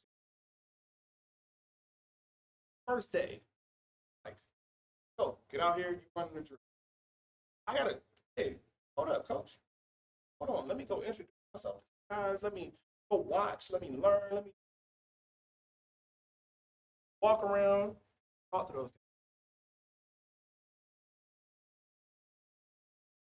Okay, like shoot like the ball at stuff like that. I'm just talking to you. You're figuring out what it is. So now when I start a drill, I'm teaching you something, you're listening. Instead of going, oh, right? That's a wall that I got. I'm gonna break that wall down now. Because of my coaching experience, I know how to break that wall down when I walk into the gym. That's why I shake everybody. I gotta lower the defenses. Because I'm coming in new. Some of you guys are listen, when you're a teenager, your brain tells you to be rebellious. You think you know everything. Oh, you think you know. I'm gonna come in here and say you don't know everything. Nobody want to hear that. Nobody want to hear that. So I'm gonna go, what do you make you think about what you don't know? And everything that you don't say, I'm gonna try to teach you. If I know what I'm doing. Or try to connect it with somebody that does. That's why I know how to work hard. I know how to go get what I want because I put my foot in work hard. So, and I learned that by rushing, missing out on the things that I really want, being fired from jobs because I yelled too hard or I something clerically the right way. I misrepresented the pro. It's happened, right? You're young, you make anything, learn that. Young, the older you get, see young people race with that you wish somebody have the discipline. Try to pick the moments of saying, I don't accept your effort. I don't yell at you about it. I still love you. I don't accept it. Don't. You have to do. You have to either come back to work better or quit. Either way, quit today, call me for recommendation. All right. Because I don't have any hate in my heart for something. I don't have any malice for you if you don't work as hard. Because I don't work as hard as something. And I want them to treat me with respect too, right? I don't think of things. I'm not as cultured as I am. Not as smart as I am. But the willingness to get there is better than getting there. The journey is better than getting there. When you get there, all you think about is the journey. All you do is look back and say, man, all the stuff that I went through to get. I had to learn that because I rushed to get to the end of it and never really got to where I wanted to be. I never won a champion. I never won a state championship I never did. But I'm going to enjoy however long it takes. Because when I get there, I know that I'm going to celebrate in that moment and then think about for the rest of my life what it. Why? Because I need to. I think that's what you learn as a young coach because you want to implement everything. You don't want to learn. Learning, being patient, having the grace with which somebody is lessons 35 coming hasn't won anything, doesn't have the reputation. Important to first thing. That's probably the biggest thing. Kids in our communities, they definitely need the compassion. They definitely need to talk to. fact that you go up and you talk to them, it's showing them that that's what they should. Because don't have fathers at home, kids have one. This is going to lead into my kids that don't have much fathers out. Makes it tough for everything that they possibly as it goes up and as wages stay virtually, how can you ask parents to Well, I'm never asking parents.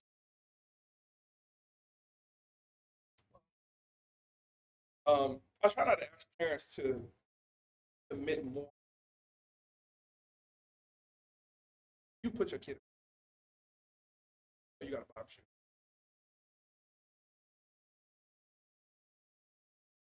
Especially varsity sports, without knowing.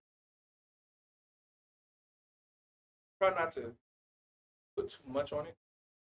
Way to support as a parent is one, let me coach. and everything was the first thing I was in. It's just one, just to let me coach. And one of the biggest ways to do that is whatever you hear me say. Your coach told you need to stretch and drink. When I went home, my mom didn't know anything about what I was doing. But her first question was always, the coach said, that's what coach told you to do, why you ain't doing it? But that's My the mom was a real G. What's what your coach said? That's the fit. But again, this is why coaches love you, and this is why parenting is important, even when you're not able. Like when you don't even know basketball. Somebody's asking you to do something, like your boss asking you to do something, and go to your parent to complain. You can't be a parent and complain about your boss. And it's not, your parent's not going to be able to go to your boss and be able to. It's the same thing with your coach. Your parent should not be able to go to your coach, work out your situation. Listen to what your coach has to say. Absolutely. If your coach is being disrespectful or something, or being out of line, that's one thing. But if your coach is asking you to do something, or if your coach has something that they expect you to do, then that should be done if you want to play at least. It's simple. I'm not going to ask anything of you. I'm not going to ask anything life work. Everything I'm doing is to enhance at least your basketball. Hopefully you take it. I invite every single come watch your practice. Again, you asked what I learned from other years of coaching. What I used to say to parents, there's two questions I don't want to hear. Questions I do not answer. One, playing time. Don't ask me about no kids playing time. I used to really believe that. Do not ask me about your. Two, don't ask me about another person's. I do agree with the second one. Now the second one is what's still there. I agree. Do not ask me about another person's child. Go ask them. I'm not in the business of telling you somebody's business or advocating for one kid over the other. But what you can still ask me about, because I'm going to tell you, practice. What was on That's the exactly we just had as he's talking and as he's talking, I'm thinking of Ford, bro, because he's saying that he's coming over to Warrick. He's not from here, but dog, he's gonna take this over. He's gonna do what he can to make sure. Dog, that's exactly what Ford was saying last week, bro. And watch that. I'll make you feel. Come sit at my practice. Just watch. Just watch. I give you two things. Pull your kid. I won't say a word. And he's welcome back. If you pull your kid, can't say nothing about it. But please understand that what I tell him and what you see at practice is why he don't. When he forget a play that we worked on since the beginning of the season, why he don't play? When he not clapping during the drill and all of his teammates are, why he don't play? When he get in a fight with one of his teammates or talk trash or anything like, or is lazy or always hides in the back of the line, why he don't?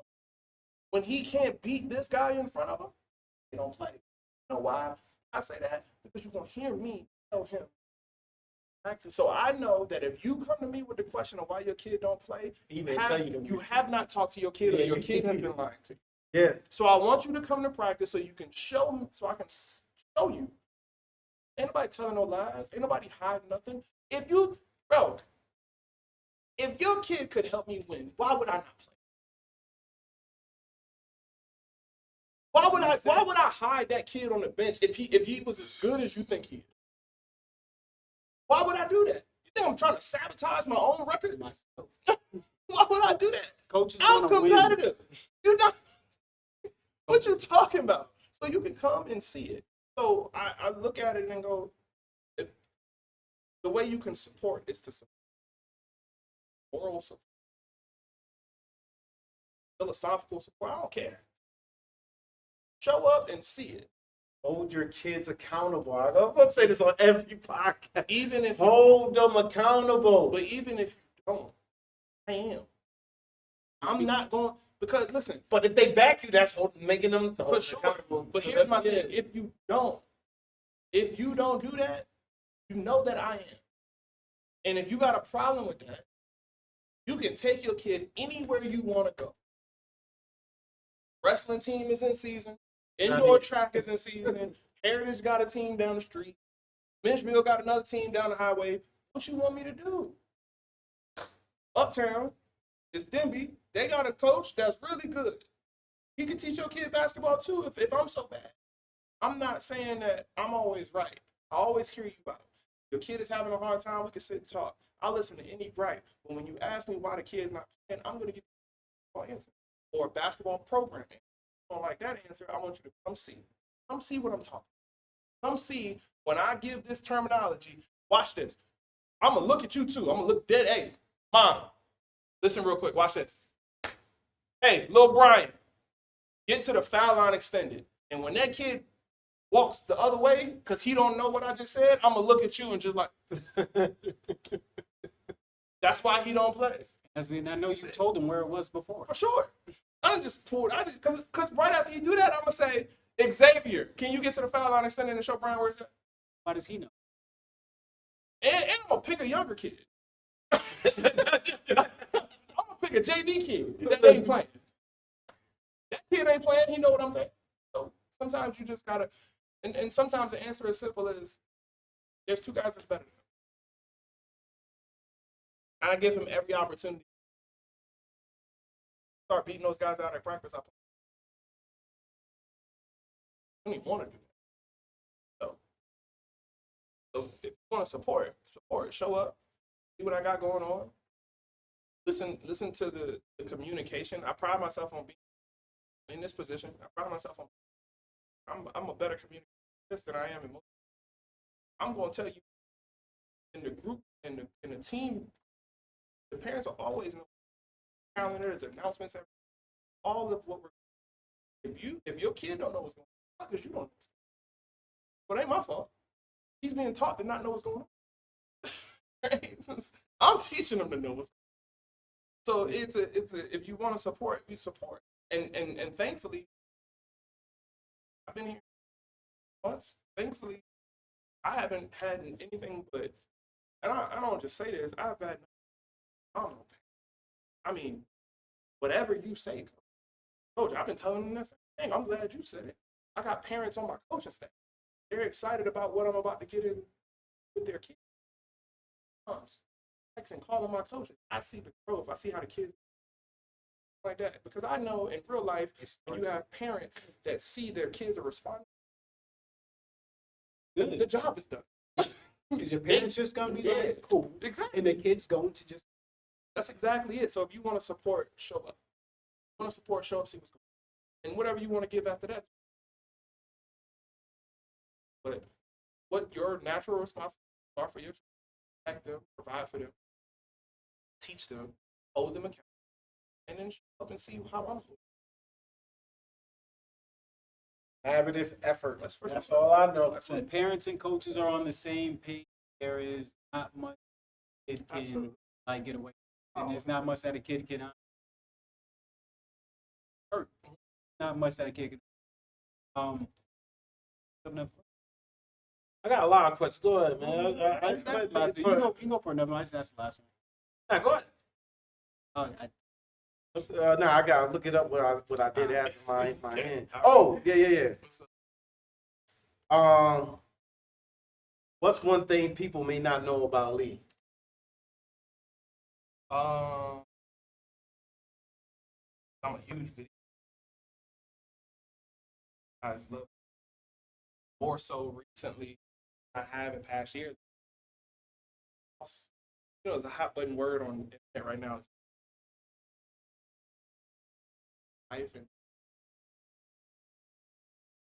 especially as black men, we use that a lot. We don't go out and just do fun. Everything has to be for power. Everything, all right.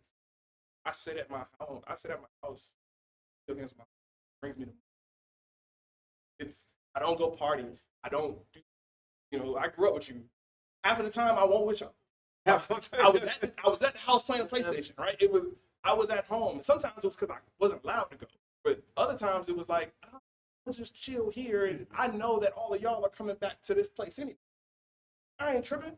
I'm not missing nothing outside. And I think what most people I don't know is just that I love dirty. I love story.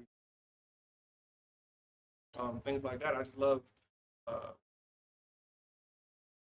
home and watch TV. I love being myself. I love my dog. I sit next to my dog all day and just do all of those things like that. Because half the time I'm thinking about 7 different things. Thinking about the work I got to do at school, this play that I need to run and put in at practice, how I got to get ready for Woodside, and yada yada yada. So a lot of these things are always on your mind. So yeah, I just love unwinding, kind of clearing my. I like to give one that like I said, Okay, all right. humble, man. Like that's what I'm saying. You are one of the biggest intellect people I know. Thank you.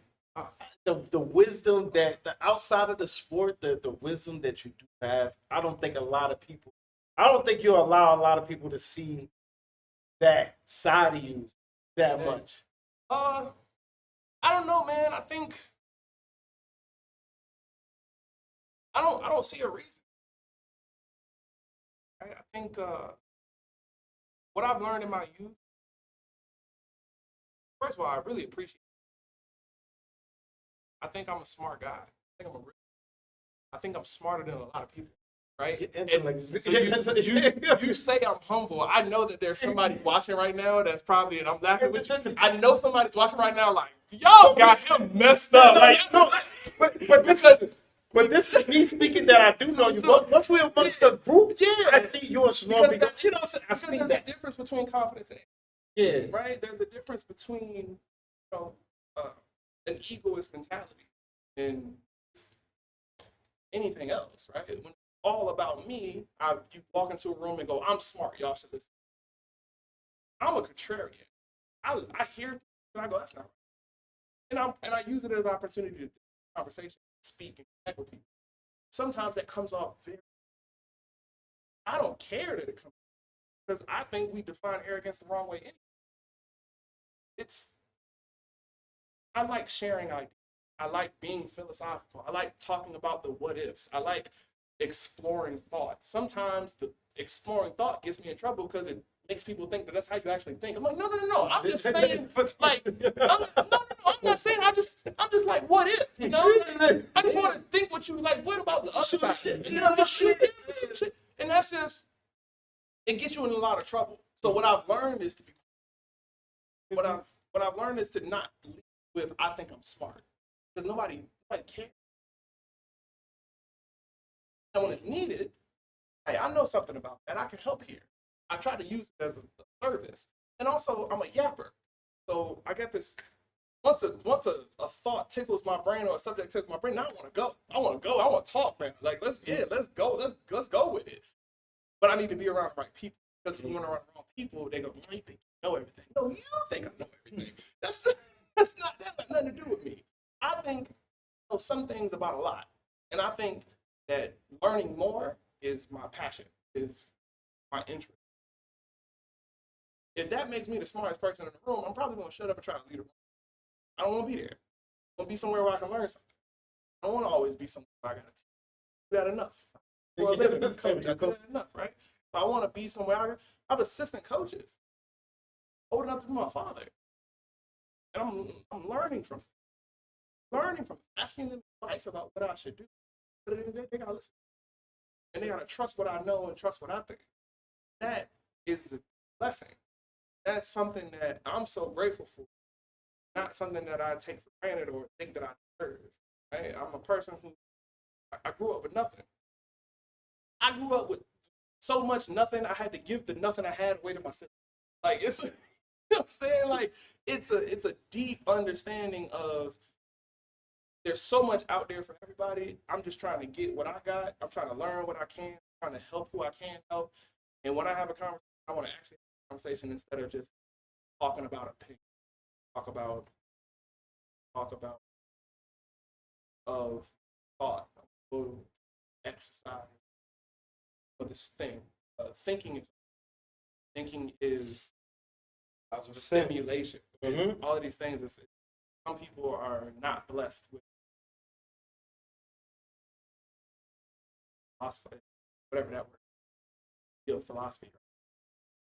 So I don't walk around like, yeah, I'm that super smart. I know I'm smart. I worked hard at being smart. What I'm not gonna let you tell me is I'm stupid. Never tell me I'm stupid. That's when I start flexing the brain muscle. Or if you just try to like be arrogant about something that you're ignorant. Because now I'm offended. You know what I mean?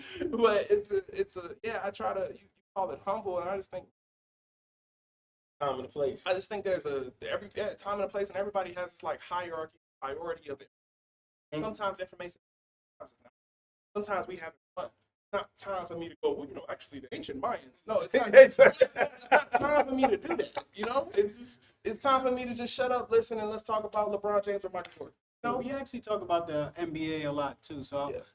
I want to get your take on this. Since you're talking about being the smartest person in the room, what is your take on, because I don't want that to be taken as people not wanting to speak up for themselves. Putting a bad light on Jaylen Brown by saying he thinks he's the smartest person in That's the a good room segue. when he's speaking up for injustices and things, like you said, Yeah. don't seem right. Yeah. He's just raising questions, is talking about theologies of things and just where things come. So how do you feel about people saying Jaylen Brown thinks he's the Jaylen Brown's confidence, intelligence scares me. And in no way comparing these one's a professional capitalist.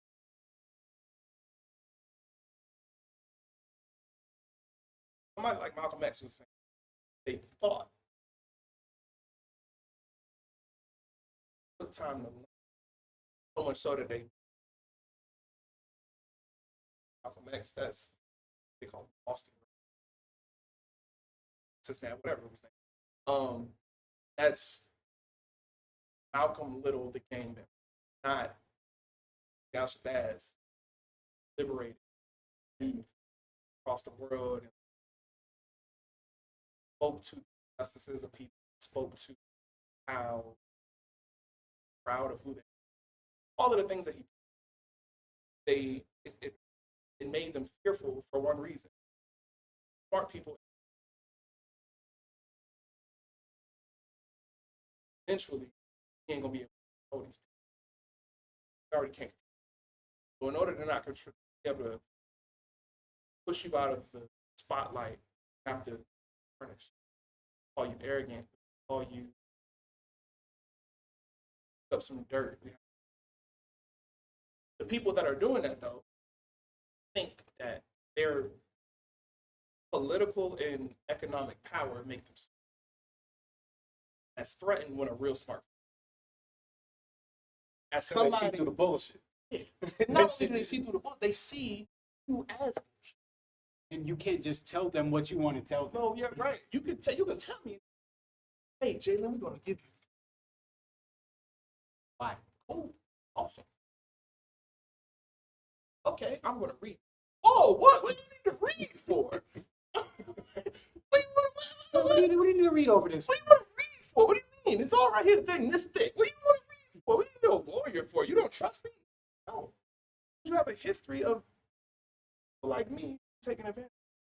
And when I start to look at why I'm getting taken advantage of, why you have the motive to, I mean, nothing feels right. And once you see how it don't feel right, once you see it, you can't unsee it. You can't see somebody taking advantage of you and then just be like, oh, okay. Blind eye to it, Yeah, yeah. no, you can't just want to eat away at you. So you have to say, Mhm. then you have to go prepare yourself for when you change. You can't just see it and say, hey, you've been arguing with your girl and you know she's like, Off the rocker. no, not off the rocker, but she's using some kind of tactic to make you feel stupid. But you don't know what it's. Well, you don't know what it is. You don't know what's happening, but you feel it, right? You know it.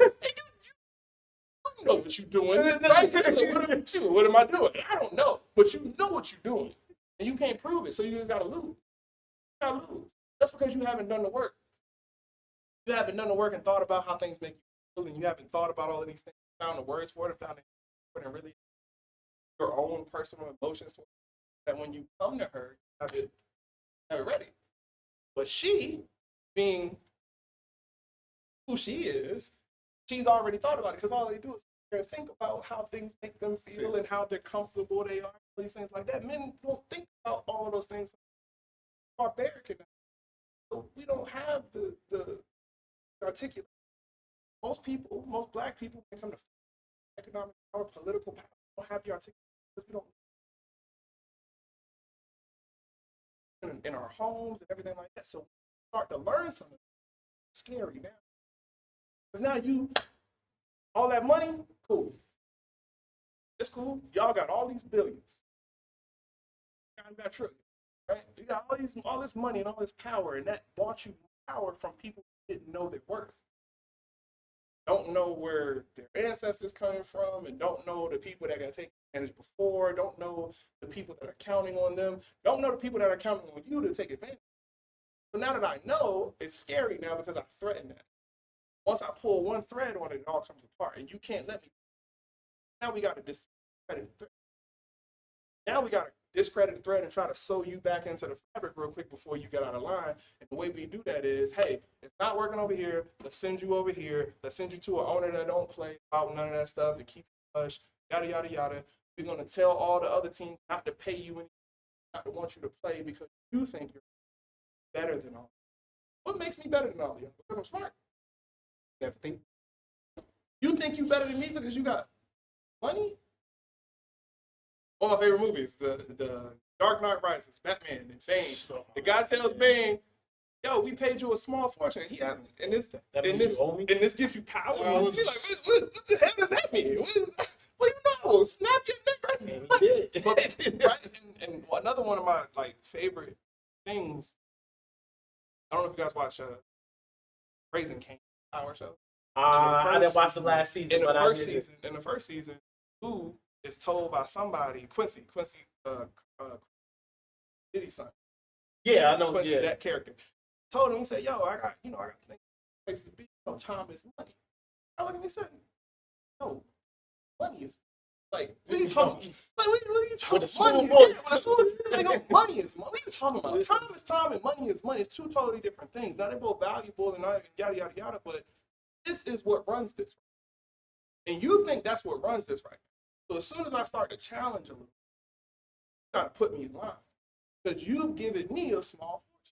And that means you have power. So when I start to not care about your money, you can't control me. When I start to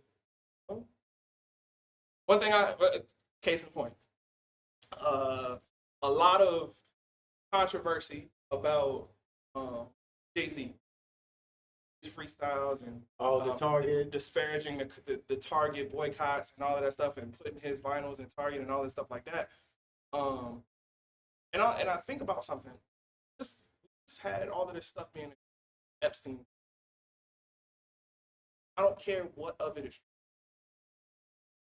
There's too many files for me to see all of this fake. I don't care what's true. There's one email in there. Mentions Jay. My girl's mom. The email said the reason act by the people like some other country because whenever something happens,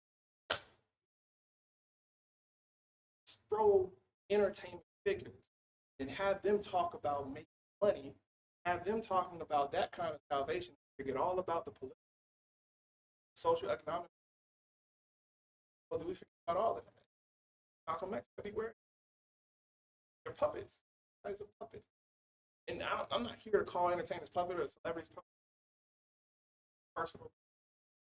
But but at the same time, it's so true that when you start to show them that you don't care about money, now you're a real. Your money don't scare them because they always gonna have money. The system is created that way. Always gonna have money. But when you have $300 million and you start to say things that history has shown that we will take that $300 million from you don't care. What we gonna do to shut you up? Now we gotta say, oh, you arrogant. Oh, you think you're the smartest person in the room. What if I am? What if I am? Or they question your mental health. Did you tell that to someone like Winston Churchill, who was the smartest person in the room in most rooms he walked into? Did you tell that to somebody like Franklin Roosevelt? Tell that to Albert Einstein? You didn't tell that to white men. Tell that to them. You don't tell that to Bill Gates or No, Elon. no, those are actually, you think those people are the actually smartest person in the room because they're billionaires. That's a weird thing to think. Because stupid people make money all the time. Y'all showing us every day. Stupid people are rich. A bunch of stupid people. Stupid people are in politics. Sometimes being smart makes you build yourself and distance yourself away because it's hard to be smart around people. It's hard to know things. Because you look around and you see, not only do people not know things, they want to be comfortable. They say ignorance is bliss for a reason. They want to be comfortable in what they don't Too know. much gems around here. This is the episode. This is This is the episode. This is the episode. I'm gonna look at your camera too. Yo, Episode. I told my brother like, Shit. I said, yo, there's So one thing Now, about here's the Lee. moves getting clipped. All this shit I said one thing about Lee. His intellect. It's gonna overtake. His gonna intellect overtake. is something different. I'm a yapper, man. Yeah, Love get it. me going forever, man. I love it, man. I love it. We coming back next year. I love it. Hey, come back, bro. It's gonna be totally different. I'll tell you that much. We love it. Honestly, that's Tell what you we that. want to see too. We want to see the change next year too, Doug. So that'll be big. Do you have any other? Nah, I ain't got nothing right now. You putting some work in, You've boy. been running, bro. I appreciate it, man. I don't get to yap like this a lot, man. What is your favorite childhood memory growing up from basketball and just brawl? Childhood.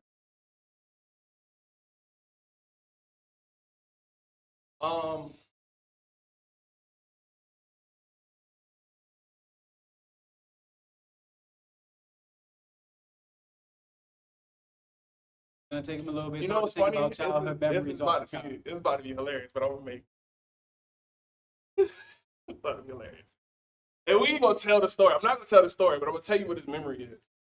One of my favorite childhood memories is, and it's only one of my favorites now that I'm older. We get to look back and laugh at things, see very like traumatic and dangerous things.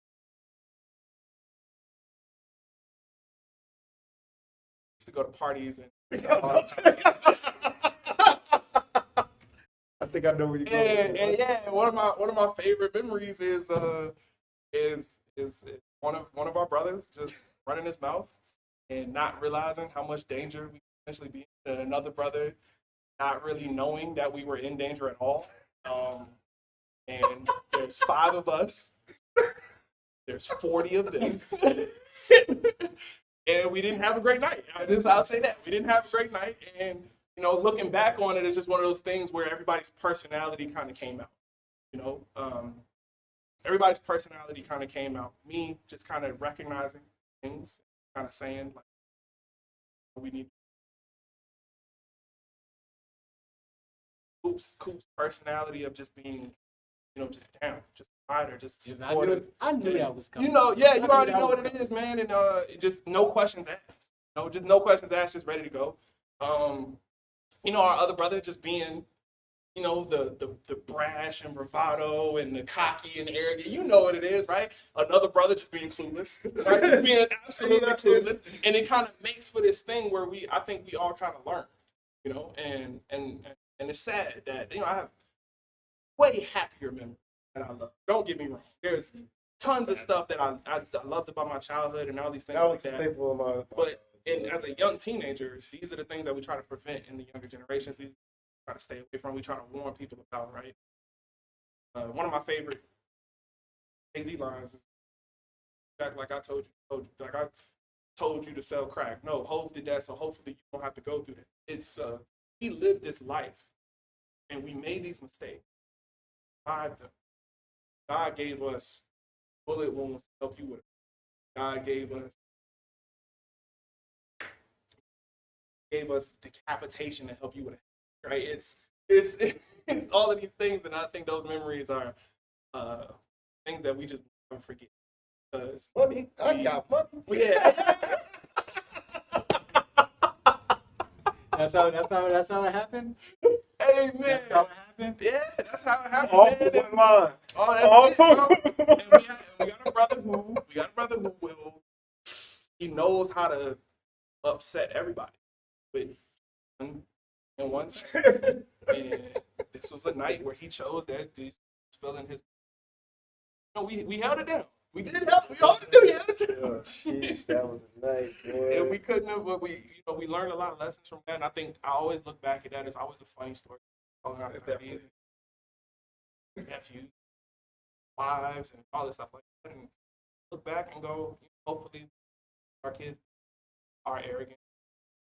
Yeah, because somebody could have said. Absolutely, yeah. Somebody We all could have lost our Yeah. lives that night, and it would have been no one's fault but our 1,000%. being in the wrong place, talking to the wrong people, thinking too big of yourself, thinking you're the smartest person there, thinking that you know what's gonna happen. You don't know anything. I think you're the biggest, baddest person, though. Thinking that you can't be Yeah. things like that, and life on time you get life who you are, they go, oh yeah, they gonna test it. We got tested that night and we failed. We failed the test. And it led to a lot of maturity over the years. It led to a lot of correction. Dare I say? Oh man. Show too. Nah, that's funny. Oh, Another question. nah, that's a good end off right there. I like that. We usually end our episodes with advice to young people because always need a lot of negative advice going out and a lot of advice that is centered around either just money or just getting what you need. And that's not realistic as you get older. Just be thinking about money, be thinking about yourself, not real. So how or do you have any advice for the Yeah. This comes from mine, Aaron. This man, shout out to you. Love you. Hope. Take.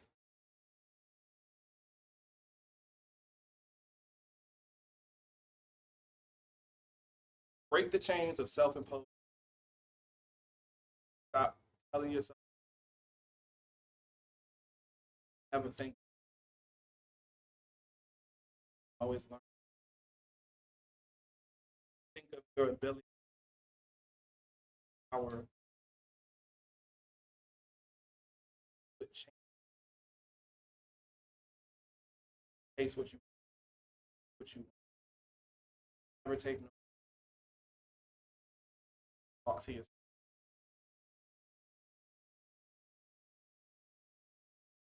It's cliche to say never give up. I'll say never stop.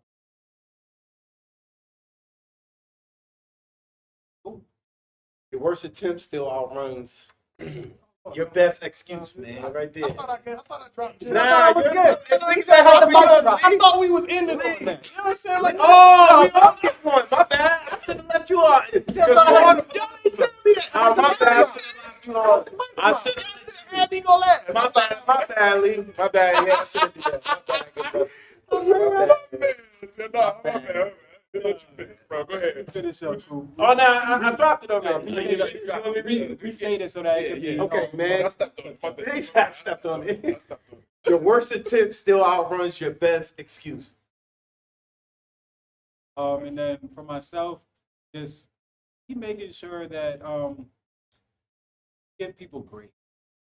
Give people grace and try to put yourself in somebody else's shoes.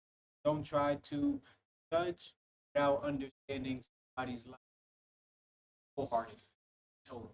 Because there's a lot of things that people go through, and sometimes we don't understand what we have that other people. Like myself, um, like I know this, I've known this for a long time, but just growing up with two households, having my mom and dad, seeing my mom and dad every day, those two working together, working through problems and working through like trying to make more money, putting kids through college, working extra jobs, finding out how they're going to keep building wealth um while trying to keep healthy and I watch that grow. help me help me see a lot of different so I know that a lot of kids don't have that and I just want no gaps.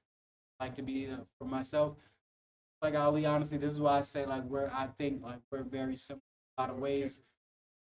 I am a gap filler. I'm a glue guy myself. Whatever needs to be done for a team, whatever I'm gonna do it just so that it's done. If it needs to be learned, I'll learn it.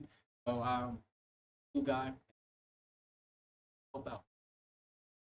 Um, Ali, thank you for coming on. This has definitely been a pleasure. We've been on here for 2 hours, and I know we haven't even realized it. Yeah, no.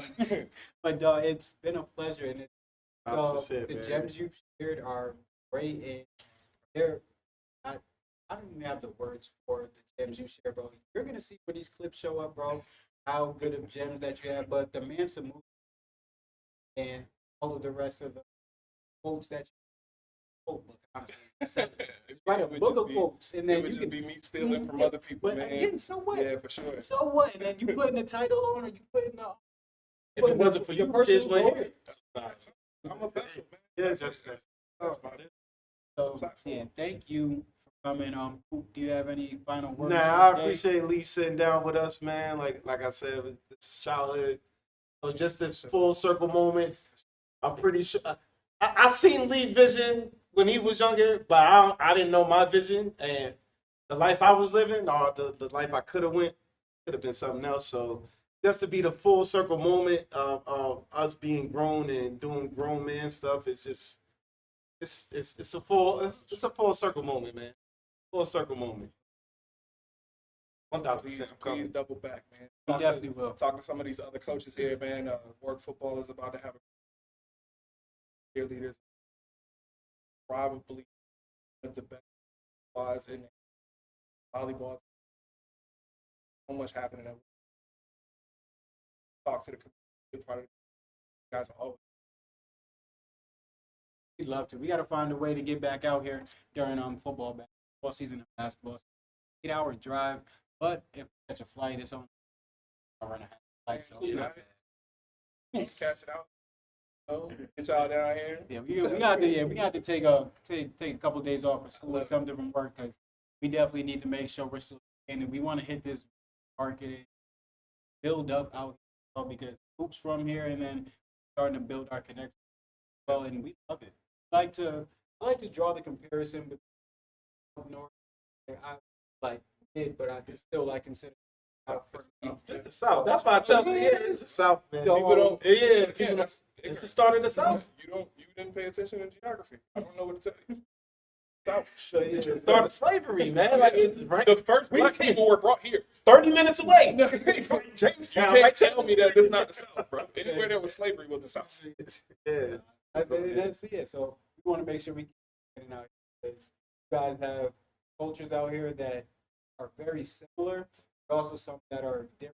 Also, we want to be able to possibly bring some culture up there that is good, and then possibly bring culture down here that's going well up there.